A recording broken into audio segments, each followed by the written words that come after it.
Okay. Hello everyone, welcome to Ultimate Test Series Solution 8th part. Okay va? So 7th part ku 8th part ku ஒரே syllabus தான். என்னன்னா gravitation, mechanical property of solid, mechanical property of fluid, thermal property of matter. Okay va? So next test seriesலனா thermodynamics வந்துரும். இது ஏன் click ஆக மாட்டேங்குதுயா? புல் பத்தி ஆகுது. திரும்பி ஆக மாட்டேங்குது. ஓகே. 2 wire of copper, ரெண்டு காப்பர் வயர் அப்படின்னா அவங்க என்ன சேம்னு சொல்ல வராங்க? ரெண்டுமே காப்பர் வயர்னா அவங்க என்ன சொல்ல வராங்க? ரெண்டுத்தோட யங்ஸ் மாடுலஸ் வந்து same. Having the length in the ratio, length ஓட ரேஷியோ 4:1, ரேடியஸ் ஓட ரேஷியோ 1:4. ரேடியஸ் ஃபார்முலால இருக்காது அப்படின்னு சொல்லாத, ஏரியா இருக்கிறதுனால ரேடியஸ் இருக்கு. சரியா? are stretched by the same force, force வந்து சேம்ன்ட்டாங்க. the ratio of longitudinal strain கேக்குறான். இப்போ நல்லா பாரு, நம்ம யங்ஸ் மாடுலஸோட ஃபார்முலா என்ன? Stress by strain. இப்போ அவங்க ஸ்ட்ரெயின் கேட்குறாங்க, அப்போ ஸ்ட்ரெயினை எப்படி எழுதலாம்? Stress by Young's modulus. Stress எப்படி எழுதிக்கலாம்? Force upon area into Young's modulus. கரெக்டா இல்லையா? நான் என்ன யோசிச்சேன்னா, இது ஏன் கொடுத்துருக்காங்கன்னு யோசிச்சேன். அது தேவையப்படாது. ஏன்? ஏன்னா அவன் மொத்தம் ஸ்ட்ரெயின் கேட்குறான், அவன் சேஞ்ச் இன் லென்த்து கேட்கல. சரியா? ஸோ நிறைய பேர் என்ன அது இருக்குது அதனால அதையும் சப்ஸ்டியூட் பண்ணிடுவாங்க. இந்த கொஸ்டினுக்கு அது தேவையே இல்லை. Force same, Young's modulus same. அப்போ நான் சொல்லலாம் இன்வர்ஸ்லி ப்ரொபோர்ஷனல் டு ஏரியா. ஏரியாவோட ஃபார்முலா என்ன? r² போட்டுக்கலாம். ஏன் சார் பையை விட்டுட்டீங்க? நிறைய பேர் கான்ஸ்டன்ட். நல்ல பேர் ஒருத்தவன் 64:1 கொடுக்குறான் பாரு, அவனை பிடிங்க. நீங்கள் தப்பாக கொடுக்குறீங்க. ஏன்னா நீங்கள் அந்த இடத்துல லென்த்தை இன்வால்வ் பண்ணுறீங்க, இங்கே லென்த்தை இன்வால்வ் ஆகலை. 1/π². கரெக்டா? Inversely proportional. அப்போ 1/4 இருக்கு. கரெக்டா இல்லையா? அதோட ரெசிப்ரோக்கல் எடுத்துக்கிட்டா என்ன ஆகும்? 4:1 கிடைக்கும். அதை ஸ்கொயர் பண்ணா 16:1. புரியல சார்? நல்லா பாரு, நான் π² போட்டேன். அதான் யோசிச்சு என்னடா லூஸ்தனமா பண்ணி வச்சிருக்கேன். r².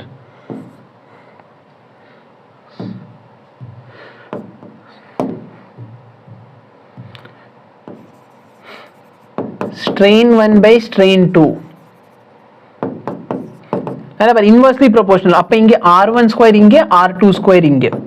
அப்போ நம்மளுக்கு என்ன தெரியும்? r1/r2 வந்து 1:4. அப்போ r2/r1 என்ன ஆயிரும்? 4:1. அப்போ 4:1 the whole square. அப்போ ஆன்சர் என்ன? 16/1. அவங்க வந்து டெல்டா எல் கேட்டாங்கன்னா இந்த இடத்துல கேபிட்டல் எல்லு வந்திருக்கும். டெல்டா எல் கேட்டிருந்தாங்கன்னா இந்த இடத்துல லென்த் வரும். அப்போ லென்த்தோட ரேஷியோ சேர்த்துருப்பீங்க. அப்போ தான் 64:1 வரும். புரியுதா சார்? எலக்ட்ரோஸ்டாட்டிக் அண்ட் மேக்னடிசம்க்கு வீடியோ போடுங்க. சேனலில் எலக்ட்ரோஸ்டாட்டிக்ஸ் அண்ட் மேக்னடிசம்க்கு வீடியோ ஆல்ரெடி அவைலபிளாக இருக்குது. தயவுசெய்து நீங்கள் போய் அதை பாருங்கள். ஓகேவா? 3 liquid of density D, 2D, 3D are mixed in equal volume. Volume சேமாக இருக்குது. வால்யூம் சேமாக இருந்தால் ஃபார்முலா என்ன? வால்யூம் சேமாக இருந்துச்சுன்னா நம்ம ஃபார்முலா வந்து D average is equal to, சரியா, D1 plus D2 plus D3/3ன்னு வரும். D1 என்ன? D. D2 என்ன? 2D. D3 என்ன? 3D whole divided by 3. 6D/3. அப்போ ஆன்சர் 2D. காமன் சென்ஸ் என்ன? D 2D 3Dக்கு ஆன்சர் எடுக்கிறீங்கன்னா ஆன்சர் வந்து Dக்கும் 3Dக்கு நடுவில் இருக்கணும். அப்போ இந்த 5D வராது. கரெக்டா? Dக்கும் 3Dக்கு நடுவில் இருக்கணும். அப்போ இது ரெண்டு வேல்யூ வராது. புரியுதா? The depth D at which the value of acceleration due to gravity என்ன ஆகணும்? 1/n times ஆகணும். அப்போ acceleration due to gravity இந்த G' வேல்யூ என்ன ஆகுது? G/n ஆகுது. அப்போ நம்ம ஃபார்முலா என்ன? G/n is equal to G into 1 - D/R. இந்த G கேன்சலா? இந்த வேல்யூ இங்கே, அந்த வேல்யூ இங்கே. அப்போ D/R is equal to 1 - 1/n. அப்போ D என்ன ஆயிடுச்சு?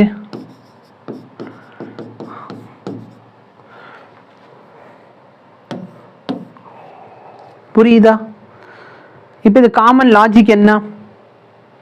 காமன் லாஜிக் பாரு, சப்போஸ் நான் n is equal to 1ன்னு போட்டான், நான் n is equal to என்ன போடுறேன்? n is equal to 1ன்னு போட்டால் இங்கே G dash is equal to G by n times ஆகுது. அப்போ n is equal to 1 போட்டால் இந்த வேல்யூ என்ன ஆகணும்? G ஆகணும். ஜி டேஷ் ஜி எப்போ சார் இருக்கும் நீங்கள் சர்ஃபேஸில் இருந்தால்? ஆமாவா இல்லையா? நீங்கள் சர்ஃபேஸில் இருக்கீங்கன்னா டி என்னவா இருக்கணும்? 0. டெப்த்தே இருக்கக்கூடாது. அப்போ n is equal to 1ன்னு போடு. உனக்கு எந்த இடத்துல நீ இந்த டெப்த் என்ன ஆயிடணும்? 0 ஆயிடணும். கரெக்டாக இல்லை? டெப்த் தானே கேட்டிருக்காங்க. அப்போ n is equal to 0ன்னு போட்டேன்னா n is equal to 1 போட்டால் டெப்த் 0 ஆகணும். n is equal to 1ன்னு போட்டால் r கிடைக்குது. n is equal to 1 போட்டால் r கிடைக்குது. இந்த இடத்துல பாரு, n is equal to 1 போட்டால் 0 கிடைக்குது. n is equal to 1 போட்டால் 1/2ன்னு கிடைக்குது. புரியுதா? Question solved. நீ இதெல்லாம் பண்ண வேண்டாம். A wire of length L and radius R is rigidly fixed at one end. On stretching the other end of the wire with the force F, the increase in the length வந்து L இருக்கு. If another wire of same material, Young's modulus same, but of length 2L and 2R and stretch by force இவ்வளோ. அப்போ increasing length ஓட formula என்ன? change in length பார்த்தீங்கன்னா force upon area L by Young's modulus. இப்போ first கேஸில் பாரு, wire of length L, அதோட radius R. அப்போ ஏரியா என்ன ஆயிரும்? πr² ஆகும். ஃபிக்ஸ்டு. அதோட ஃபோர்ஸ் வந்து F ஃபோர்ஸ் கொடுத்துருக்கீங்க, யங்ஸ் மாடுலஸ் Y. அப்போ சேஞ்ச் இன் லென்த் என்ன ஆகுது? L ஆகுது. இப்போ ரெண்டாவது கேஸ் பாரு, இதோட லென்த் எவ்வளோனா 2L. இது கேபிட்டல் L இருக்கணும், ஸ்மால் L இருக்கக்கூடாது. ஓகேவா? length 2 times Young's modulus same wire. radius பாரு 2R. அப்ப இந்த வேல்யூ சப்ஸ்கொயர் பண்ணா πr² into 4 ஆயிருமா? ஏன் 4 ஆச்சு? ஏன்னா 2R ஸ்கொயர் பண்ணியிருக்கீங்க. ஃபோர்ஸ் எவ்வளோ? இந்த 4 இதோட கேன்சல் ஆயிரும். அப்ப மேல இருக்கிறது கீழே இருக்கிறது 1. இல்லை சார் எனக்கு புரியலன்னா இதுக்கு ரெண்டுத்துக்கு ரேஷியோடு இது வந்து L டேஷ். இந்த மொத்த வேல்யூ இந்த வேல்யூ கேன்சல் ஆயிடுச்சு. அப்போ L டேஷ் வந்து எதுக்கு ஈக்குவலாக இருக்குது? Lக்கு ஈக்குவலாக இருக்குது. Okay. The fraction of a floating object of volume V0 and density D0 above the surface of the liquid of density D will be. The fraction of the floating object. Fraction of floating அப்படின்னா என்ன அர்த்தம்? வெளியில எவ்வளோ இருக்குது? கரெக்டா இல்லையா? Floating என்ன? வெளியில இருக்கு. ஃப்ராக்ஷன் என்ன? டோட்டல் வால்யூமால டிவைட் பண்றீங்க.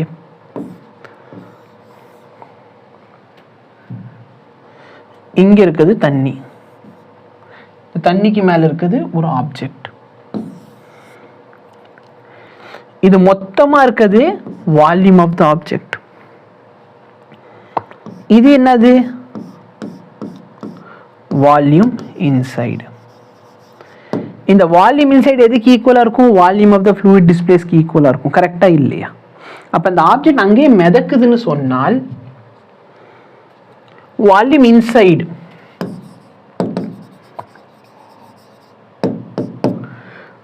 கரெக்டா? இந்த வால்யூம் இன்சைடு தான் என்னது? வால்யூம் ஆஃப் த ஃப்ளூயிட் டிஸ்பிளேஸ்க்கு ஈக்குவலா இருக்கும். அப்போ volume inside into volume of the fluid.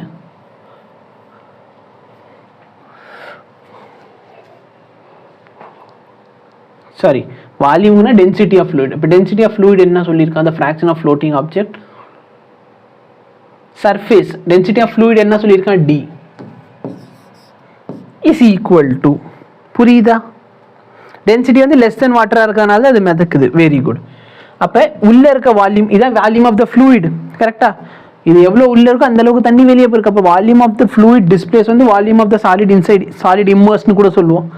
அப்போ வால்யூம் வந்து inside into density of the fluid is equal to the volume of the shell. அதோட வால்யூம் என்ன சொல்லிட்டான்? V0. அதோட டென்சிட்டி என்ன? D0. அப்போ வால்யூம் இன்சைட் என்ன சார் வருது எனக்கு? V0 D0 by D. ஆனால் எனக்கு என்ன வேணும்? வால்யூம் அவுட் சைடு எவ்வளோ? இப்போ நல்லா பாரு, இதோட மொத்த வால்யூம் V. அதுல இருந்து இந்த இன்சைடு இருக்கிற வியை சப்ராக்ட் பண்ணிட்டு எனக்கு என்ன கிடைக்கும்? அவுட் சைடில் இருக்க V கிடைக்கும். அப்போ V அவுட் சைடு வேணும்னு சொன்னால் V மைனஸ் V இன்சைடா? அப்போ V இன்சைடு எவ்வளோ? V ஓட வேல்யூ என்ன? V0. V0 D0 by D. இப்போ இதுலேருந்து நீ வி நாட்டை காமன் எடுத்துட்டேன்னா ஓகே ஆன்சர் வந்து இன் டர்ம்ஸ் ஆஃப் இப்படி இருக்குது d0/d. இந்த இடத்துல எல்சிஎம் எடுத்துக்கோ. இப்போ எனக்கு என்ன வேணும்? அவுட் சைடு இருக்கிற வேல்யூ பை v0, அதானே எனக்கு வேணும், outside by v. So v0 தான் அது. அப்போ அங்கே எல்சிஎம் எடுத்தனா d - d0/d. புரியுதா? இப்போ லாஜிக்கலாக திங்க் பண்ணுவோம். என்ன பண்ணுவோம்? இப்போ லாஜிக்கலாக திங்க் பண்ணுவோம். நல்லா பாரு, என்கிட்ட வெளியே இருக்கிற வேல்யூ கேட்குறான் பை டோட்டல் வேல்யூ. கரெக்டாக இல்லையா? அப்போ மேலே இருக்க நம்பர் சின்னதாக இருக்கணும், கீழே இருக்க நம்பர் பெருசாக இருக்கணும். இப்போ அவன் என்ன சொல்லிட்டான்னா ஆப்ஜெக்ட் மிதக்குது. அப்போ ஆப்ஜெக்டோட டென்சிட்டி இந்த வேல்யூ ஸ்மால், இந்த வேல்யூ பிக். அப்போ d0/d இருக்க வாய்ப்பு இருக்கு. ஏன்னா மேலே இருக்க வேல்யூ ஸ்மால், கீழே இருக்க வேல்யூ பிக். ஓகே, இது பாரு மல்டிப்ளிகேஷன்ல இருக்குது. அந்த லாஜிக் வந்து ஒர்க் அவுட் ஆகாது. ஏன்னா டைமென்ஷனலி கரெக்டாக இருக்கு.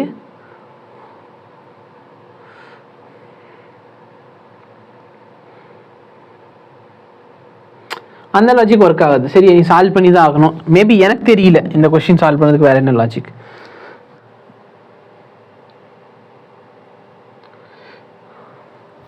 இப்போ நல்லா பாரு, v0/v வேணும். சரியா? இப்போ v0/v வேணும்னா இது டைமென்ஷன்லெஸ் குவான்டிட்டி. பட் இங்கே எனக்கு என்ன கிடைக்குது? டைமென்ஷன் கிடைக்குது. மேலே வந்து டென்சிட்டியோட ஸ்கொயர், கீழே டென்சிட்டி. அப்போ டென்சிட்டியோட டைமென்ஷன் கிடைக்கும். இங்கே டென்சிட்டி. அப்போ டைமென்ஷன் இவங்க 2 பேர் தப்பு. அப்போ மிச்சம் இருக்காது இவங்க 2 பேர் தான். கரெக்டாக இல்லையா? ஸோ அதுக்கு மேலே நம்ம யோசிச்சு சால்வ் பண்ணிக்கிறது தான். சப்போஸ் வந்துட்டு v இன்சைட் பை இது கேட்டானா இதுதான் ஆன்சர்.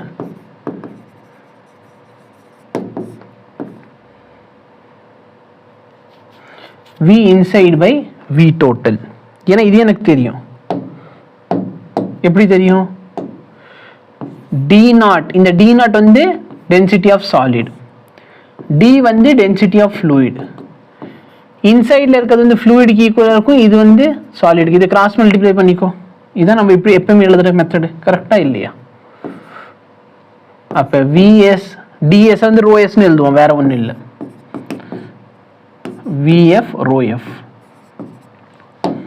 அப்போ நான் ஃபர்ஸ்ட்ல கொடுத்துருக்கிறது என்னது? Basically v in by v. ஆனால் எனக்கு v out by v வேணும். சரியா? அப்போ இது ரெண்டு ஏன் தப்பு? டைமென்ஷனலி தப்பு. ஓகேவா?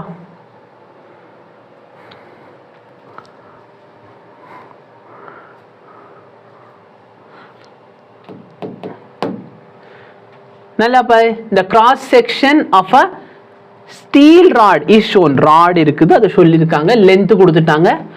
y is equal to young smallest கொடுத்துட்டாங்க. breaking stress is, நல்லா பாரு, ஸ்ட்ரெஸ்ஸோட வேல்யூ கொடுத்துட்டான். உன்கிட்ட லோடு கேட்குறான். ஸ்ட்ரெஸ்ஸோட ஃபார்முலா என்ன? தம்பி ஜிகே, ஒன்று மெசேஜ் பண்ணுறீங்கன்னா மெசேஜ் பண்ணுங்க, இல்லை பண்ணலன்னா பண்ண வேண்டாம். சரியா? மெசேஜ் பண்ணுற டெலீட் பண்ணிக்கிற. ஏன்னா இப்போ நீங்கள் மெசேஜ் பண்ணாதான் இல்லை மற்றவங்க மெசேஜ் பார்க்க முடியல என்னால். மொத்தத்துக்கு வரிசை 5 மெசேஜ் டெலிட் பண்ணிட்டீங்கன்னா நான் வந்து மற்றவங்க மெசேஜே பார்க்க முடியாது. எனக்கு உங்கள் மெசேஜ் மட்டும் தான் தெரியுது. அது எல்லாமே டெலிட்டட் மெசேஜ். நான் என்ன பண்ணுவேன் அதில்? இப்போ நல்லா பாரு, ஸ்ட்ரெஸ்ஸோட ஃபார்முலா என்ன? Force upon area. ஸோ அவங்க ஃபோர்ஸ் தான் கேட்குறாங்க உன்ட்ட. அப்போ ஃபோர்ஸ் வேணும்னு சொன்னால் ஸ்ட்ரெஸ் இன்டூ ஏரியா. ஸ்ட்ரெஸ் எவ்வளோ கொடுத்துட்டாங்க? இந்த இடத்துல இருக்கு 400 மில்லியன். ஸோ ஆன்சரில் எல்லாத்துலேயும் மில்லியன் இருக்குது. அதனால நான் எம் அப்படி வச்சுருக்கேன். நீ மில்லியன்னு சொன்னாலும் சரி, இல்லை மெகான்னு சொன்னாலும் சரி, உன் இஷ்டம். ஏரியா, இதோட ஏரியா கிராஸ் செக்ஷன் என்ன? இந்த ராடுக்கு πr². அப்போ பை ரேடியஸ் எவ்வளோயா? இந்த இடத்துல கொடுத்துருக்கான் டேட்டா. நீ பாட்டு இங்கே இருக்க லென்த்தை போட்டுறாத. By 5/100 into 5/100. இந்த வேல்யூ சிம்பிளிஃபை பண்ணு. இந்த 2 0 இதோட கேன்சல். கரெக்டா? இந்த வேல்யூ கேன்சல் பண்ண இது 20. இந்த 4 5s are 20. இந்த 20 கேன்சல். புரியுதா? அப்போ என்ன இருக்கு நம்மள்ட்ட? By million. பையோட வேல்யூ என்ன? 3.14. So 3.14 million Newton. நியூட்டன் ஏன் வந்துச்சு? ஏன்னா ஃபோர்ஸோட யூனிட். ஸோ மில்லியன் சொன்னாலும் சரி, மெகான்னு சொன்னாலும் ஓகே தான். If a body is projected with a speed less than escape velocity. நான் escape velocity அளவு கொடுத்தேன்னா total energy 0 ஆயிரும், இந்த பாடி வந்து வெளியே போயிடும். சப்போஸ் நான் கொடுக்குற எனர்ஜி அந்த அளவுக்கு இல்லைன்னா என்ன ஆகும்? The body can reach a certain height and may fall down. Correct, மேலே போய்கிட்டே இருக்கும், அடுத்து என்ன ஆகும்? கீழே விழுகும். ஆனால் நாலாவது ஆப்ஷன் என்ன இருக்கு? All of the above. மற்ற ஆப்ஷனும் பார்க்கணும். The body can reach a certain height and may fall down in a parabolic path. Possibility இருக்கு, மேலே போகும். பட் நல்லா பாரு, எர்த்து ரொட்டேஷன்லேயும் தானே இருக்குது. அப்போ எர்த்தோட ரொட்டேஷனால அது நேரம் போகாமல் என்ன பண்ணலாம்? லேசாக ஒரு ஹரிசாண்டல் வெலாசிட்டினால அது பேர் பேரபோலிக் பாத்லேயும் வரலாம். த பாடி மே ஆர்பிட் இன் எர்த்து, இதுவும் பாசிபிள். ஏன்னா நான் கொடுக்குற வெலாசிட்டி சப்போஸ் ஆர்பிட்டல் வெலாசிட்டிக்கு ஈக்குவலாக இருந்தால் இல்லை, பாடி என்ன ஆகும்? ஆர்பிட்டில் போய் மாட்டிட்டு அவன் பாட்டிக்கு இப்படி சுற்ற ஆரம்பிச்சிருவான். ஸோ மூணுமே பாசிபிள்னால all of the above. An astronaut inside an earth satellite experience weightlessness. ஒரு ஆஸ்ட்ரோனட் இருக்கான், எங்கே இருக்கான்? எர்த்து சேட்டலைட்குள்ளே இருக்கான். அவனுக்கு என்ன ஃபீல் ஆகுது? வெயிட்லெஸ்னஸ் ஃபீல் ஆகுது. வெயிட்லெஸ்னஸ் ஃபீல் ஆகுதுன்னா no external force acting on ஹிம்மா. தம்பி நான் நிறைய தடவை சொல்லிட்டேன் சரியா, என் கிளாஸ் எப்பவும் கூலாக போகும். இன்றைக்கி என்னென்னு தெரில, புது புது ஸ்டூடெண்ட் வரீங்க. ஒன்று மெசேஜ் பண்ணால் மெசேஜ் வச்சிரு, டெலீட் பண்ணுறேன்னா மெசேஜ் பண்ணவே வேண்டாம் சரியா. இந்த ஜிகேங்கிற ஐடி தோனியோட தம்ப்நெயில் வச்சுருக்கீங்கன்னு நினைக்கிறேன். ஏன்னா ஒன்றால் நான் மற்ற மெசேஜும் ரீட் பண்ண முடியல சரியா. மரியாதை கொடுத்தா மரியாதையை காப்பாற்றிக்கோங்க. ஃபர்ஸ்ட் ஆப்ஷன் என்ன? No external force is acting on him. அவன் மேலே எந்த விதமான எக்ஸ்டர்னல் ஃபோர்ஸ் ஆக்ட் ஆகலையா? நல்லா பாரு, இந்த ஸ்டேட்மெண்ட்டில் சப்போஸ் நோ நெட் எக்ஸ்டர்னல் ஃபோர்ஸ்னு சொல்லியிருந்தாங்கன்னா இந்த ஸ்டேட்மெண்ட் கரெக்டு. ஆனால் இங்கே என்ன வார்த்தை இல்லை? நோ எக்ஸ்டர்னல் ஃபோர்ஸ் இல்லை. ஏன்னா யோசிச்சு பாரு, நீ சேட்டலைட்குள்ளே இருக்க சரியா, அது எர்த்தோட சேட்டலைட் தானே. அப்போ எர்த்து சேட்டலைட்னா அந்த எர்த்து சேட்டலைட் வந்து எர்த்தை சுற்றி சுற்றி தானே வந்துக்கிட்டு இருக்குது. அப்போ எர்த்தை சுற்றி வருதுன்னா அந்த சேட்டலைட் மேலே எர்த்து வந்து ஒரு ஃபோர்ஸ் ஆஃப் அட்ராக்ஷன் கொடுக்குதா இல்லையா? கொடுக்குது. அப்போ no external force acting on ஹிம்மா. கண்டிப்பாக எர்த்து வந்து சுற்றி சுற்றி வரப்போ அது இழுத்துக்கிட்டு இருக்கு. அப்போ எர்த்து வந்து பட் எது இல்லை? நோ நெட் ஃபோர்ஸ் இல்லை. ரெண்டு ஃபோர்ஸுமே equal and opposite force cancel out ஆயிரும் சரியா. நெட் ஃபோர்ஸ் தான் இருக்காது, பட் ஃபோர்ஸ் இருக்குது. இது ஃப்ரீலி ஃபாலிங்கா? ஆமாம். ஏன்னா ஜி வந்து ஈக்குவல் டு 0 ஆனாதான் weightlessness. No reaction is excited by the floor on the satellite. அவன் தான் காற்றுல பறந்துக்கிட்டு இருக்கானே. எப்போ ரியாக்ஷன் ஃபோர்ஸ் ஆக்ட் ஆகும்? இப்போ நான் நிற்கிறேன்னா, நான் எம்ஜி ஃபோர்ஸ் கீழே கொடுக்குறேன்னா இந்த தர என்ன பண்ணும்? ஒரு ரியாக்ஷன் ஃபோர்ஸ் என் மேலே கொடுக்கும். பட் சப்போஸ் நான் கீழே கொடுக்குற எம்ஜியும் மேலே கொடுக்குற ரியாக்ஷன் ஃபோர்ஸ் ஈக்குவல்னால தான் நான் நிற்கிறேன். பட் சப்போஸ் நான் கீழே எம்ஜியை கொடுக்கலனா தரையும் என் மேலே என்ன கொடுக்காது? ரியாக்ஷன் ஃபோர்ஸ் கொடுக்காது, நார்மல் ஃபோர்ஸ் கொடுக்காது. அப்போ B correct, C correct. He is far away from earth surface. Earth சர்ஃபேஸ்ல தூரமாக இருக்கானா? ஆமாம் தூரமாக இருக்கான். கரெக்டாக இல்லையா? அப்போ தான் இது சாத்தியம். இல்லை எர்த்து சர்ஃபேஸ்லேருந்து அவன் ரொம்ப தூரமாக போயிட்டான்னு வச்சுக்கோயேன், அதுக்கு கேஸ் வராது ஓகேவா. ஏன்னா எர்த்துலேருந்து அவன் ரொம்ப தூரமாக போயிட்டானா அவன் எர்த்தோட சேட்டலைட்டாகவே இருக்க மாட்டான். ஆனால் வெயிட்லெஸ்னஸ்னால தானே ஃப்ரீ ஃபால் ஆகும். எஸ், ஸோ ஃப்ரீ ஃபால் சரியா. ஜி இஸ் ஈக்குவல் டு 0 ஆச்சுன்னா ஃப்ரீ ஃபால். அந்த ஃப்ரீ ஃபால் நடக்கிறப்ப வெயிட்லெஸ்னஸ் இருக்காது, வெயிட்லெஸ்னஸ் இருக்கும். அப்படின்னு என்ன?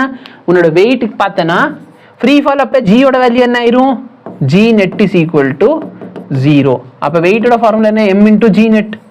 அப்போ நம்மளுக்கு மாஸ் இருக்கு, ஆனால் வெயிட் 0. அந்த வெயிட் 0னால தான் அது பேர் வெயிட்லெஸ்னஸ்னு சொல்லுவோம் ஓகேவா. அப்போ பியும் கரெக்ட், சியும் கரெக்ட். டி ஏன் தப்பு? ஏன்னா நீங்கள் ரொம்ப தூரத்தில் போயிட்டீங்கன்னா அங்கே வந்து நீங்கள் எர்த்து சேட்டலைட்டே இல்லை. ஏன்னா எர்த் சேட்டலைட்னு சொன்னால் எர்த்துக்கு பக்கத்தில் இருக்கணும். பக்கத்தில் அந்த கிலோமீட்டர் கணக்கில் நான் சொல்லியிருப்பேன் லெக்சரில் ஓகேவா. அந்த ரேஞ்சுக்குள்ளே இருந்தால் தான் நீங்கள் எர்த்தை சுற்றி சுற்றி வர முடியும். The mass m is rotated with an angular velocity omega. The rod is massless and Young's modulus ye. The length, area, extension of the rod வந்து இந்த மாதிரி ஒரு ஃபார்முலா கொடுத்துருக்கேன். in terms of ஒமேகால இருக்கு. அப்போ எக்ஸ்டென்ஷன் கேட்குறான். எக்ஸ்டென்ஷன் ஃபார்முலா என்ன? Delta L is equal to force L area Young's modulus. Any difficulty? இப்போ ஃபோர்ஸ் எப்படி எழுதியிருக்காங்கன்னா நல்ல பேர் இது ரொட்டேஷனல் மோஷனா. அப்போ ஃபோர்ஸ் இன் டர்ம்ஸ் ஆஃப் ஒமேகாவில் வேணும்.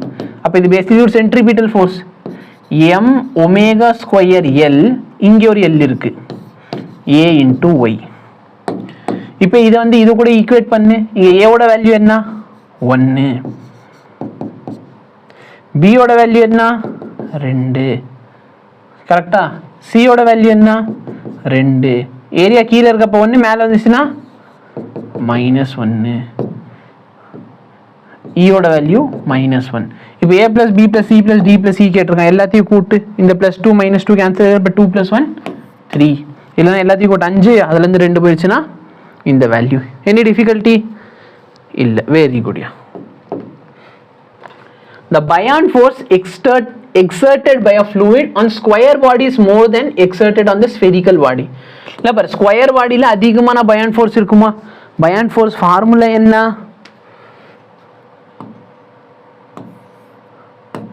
density of fluid, volume of fluid displaced into gravity. கரெக்டா இல்லையா? இதில் வந்து அது என்ன ஷேப்பில் இருக்குன்னு கேட்டிருக்காங்களா? கிடையாது. The buoyant force exerted is equal to weight of the liquid displaced. இந்த buoyant force எதுக்கு ஈக்குவலாக இருக்கும்? weight of the liquid displaced. இது என்னது? density into volume என்ன கொடுக்கும்? weight. கரெக்டா இல்லையா? ஸோ density into volume வந்து மாஸ் கொடுக்கும், மாஸ் into gravity வந்து weight. இந்த weight எதோட வெயிட்க்கு ஈக்குவலாக இருக்கும்? weight of the fluid displaced. இதான் என்னலா? இதான் ஆர்கிமெட்டிக்ஸ் பிரின்சிபல். அப்போ அசர்ஷன் தப்பு, ரீசன் கரெக்ட்.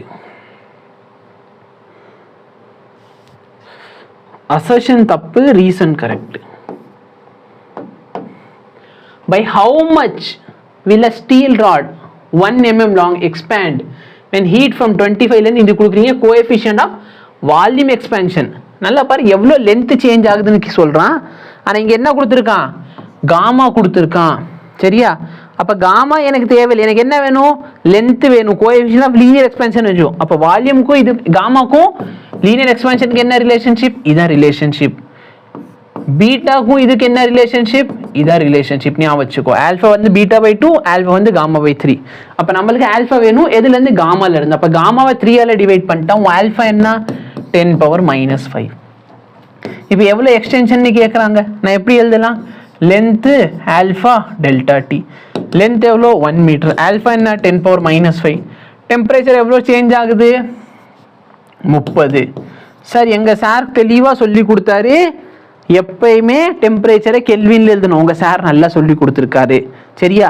பட் சேஞ்ச் வந்து டிகிரி செல்சியஸ்லையும் கெல்வின்லையும் சேமாக இருக்கும். அதனால நீ டைம் வேஸ்ட் பண்ண வேண்டாம். டிகிரி செல்சியஸ்லையும் சேஞ்ச் கண்டுபிடிச்சாலும் சரி, கெல்வின்ல சேஞ்ச் கண்டுபிடிச்சாலும் சரி, ரெண்டு சேஞ்சுமே ஈக்குவலாக இருக்கும். அதனால எதில் கண்டுபிடிச்சாலும் ஒரே கதை தான். சரியா? இல்லை சார் எனக்கு அதெல்லாம் வேண்டாம் சார், நான் எங்கள் வாத்தியாரை ஃபாலோ பண்ணிக்கோ. இந்த இடத்துல 298 போட்டுக்கோ, இந்த இடத்துல 328 போட்டுக்கோ, அது சப்ராக்ட் பண்ணி 30ன்னு கொண்டு வா. இப்போ இதை சிம்பிளிஃபை பண்ண போறீங்க. நல்லா பாரு, ஆன்சரில் 3 வரணும். 3 இருக்கு, ஒரே ஒரு ஆன்சர் இது மட்டும்தான். புரியல சார்? நல்லா பாரு, இது எல்லாமே SI யூனிட்ல இருக்க. ஆன்சர் மீட்டரில் இருக்குமா? எனக்கு மீட்டரா மில்லிமீட்டரா மாற்றணும். 10⁻³ போயிடும். அப்போ 30 × 10⁻² மில்லிமீட்டர்.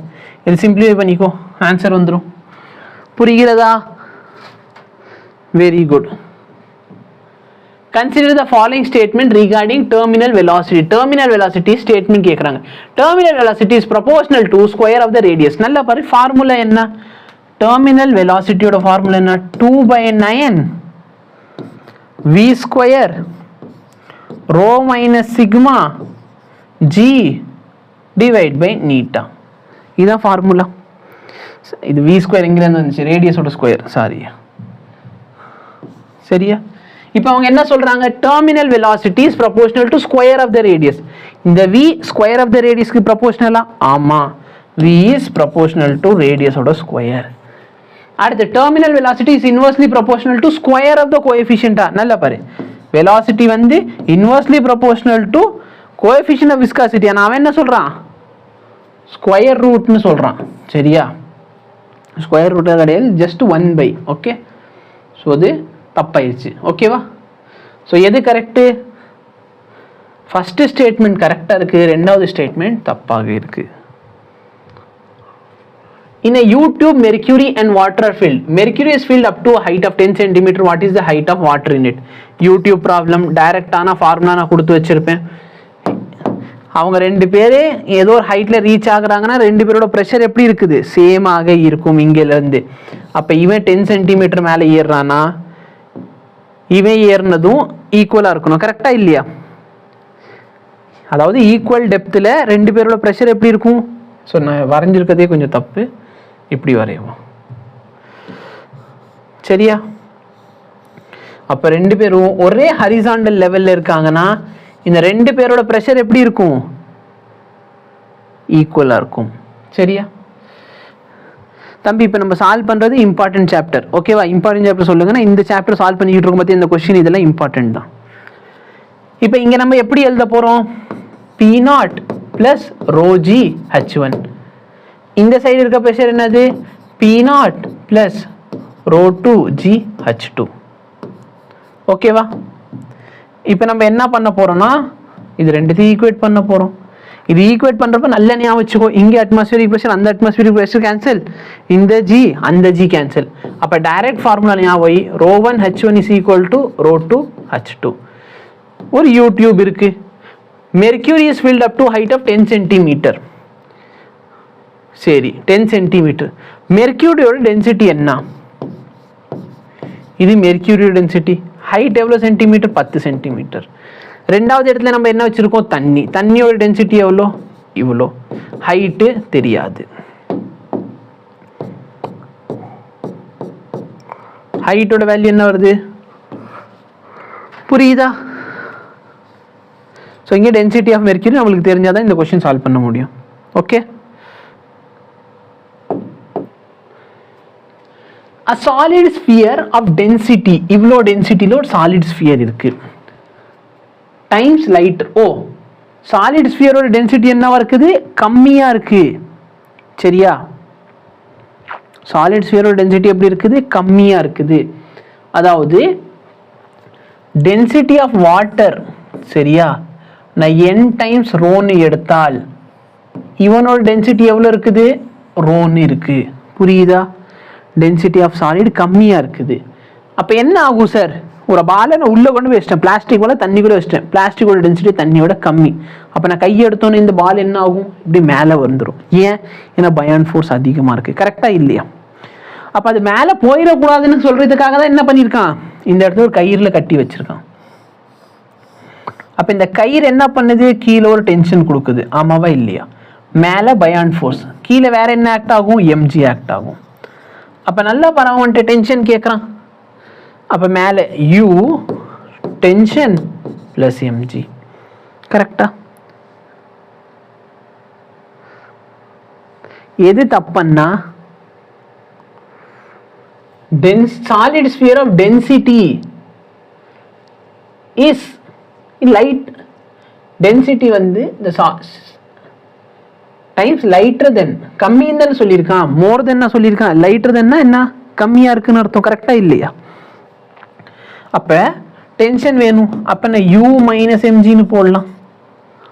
இந்த யூவோட என்ன எழுதுவேன்? Density of fluid. இந்த இடத்துல ஃப்ளூயிடோட டென்சிட்டி என்ன? Volume of fluid. சரியா?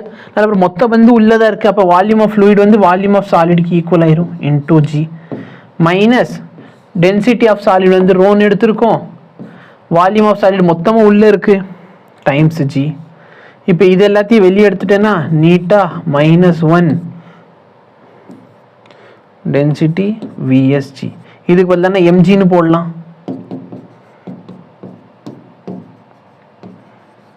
ஸோ நீட்டாக -1 இன்டூ எம்ஜி. புரியுதா?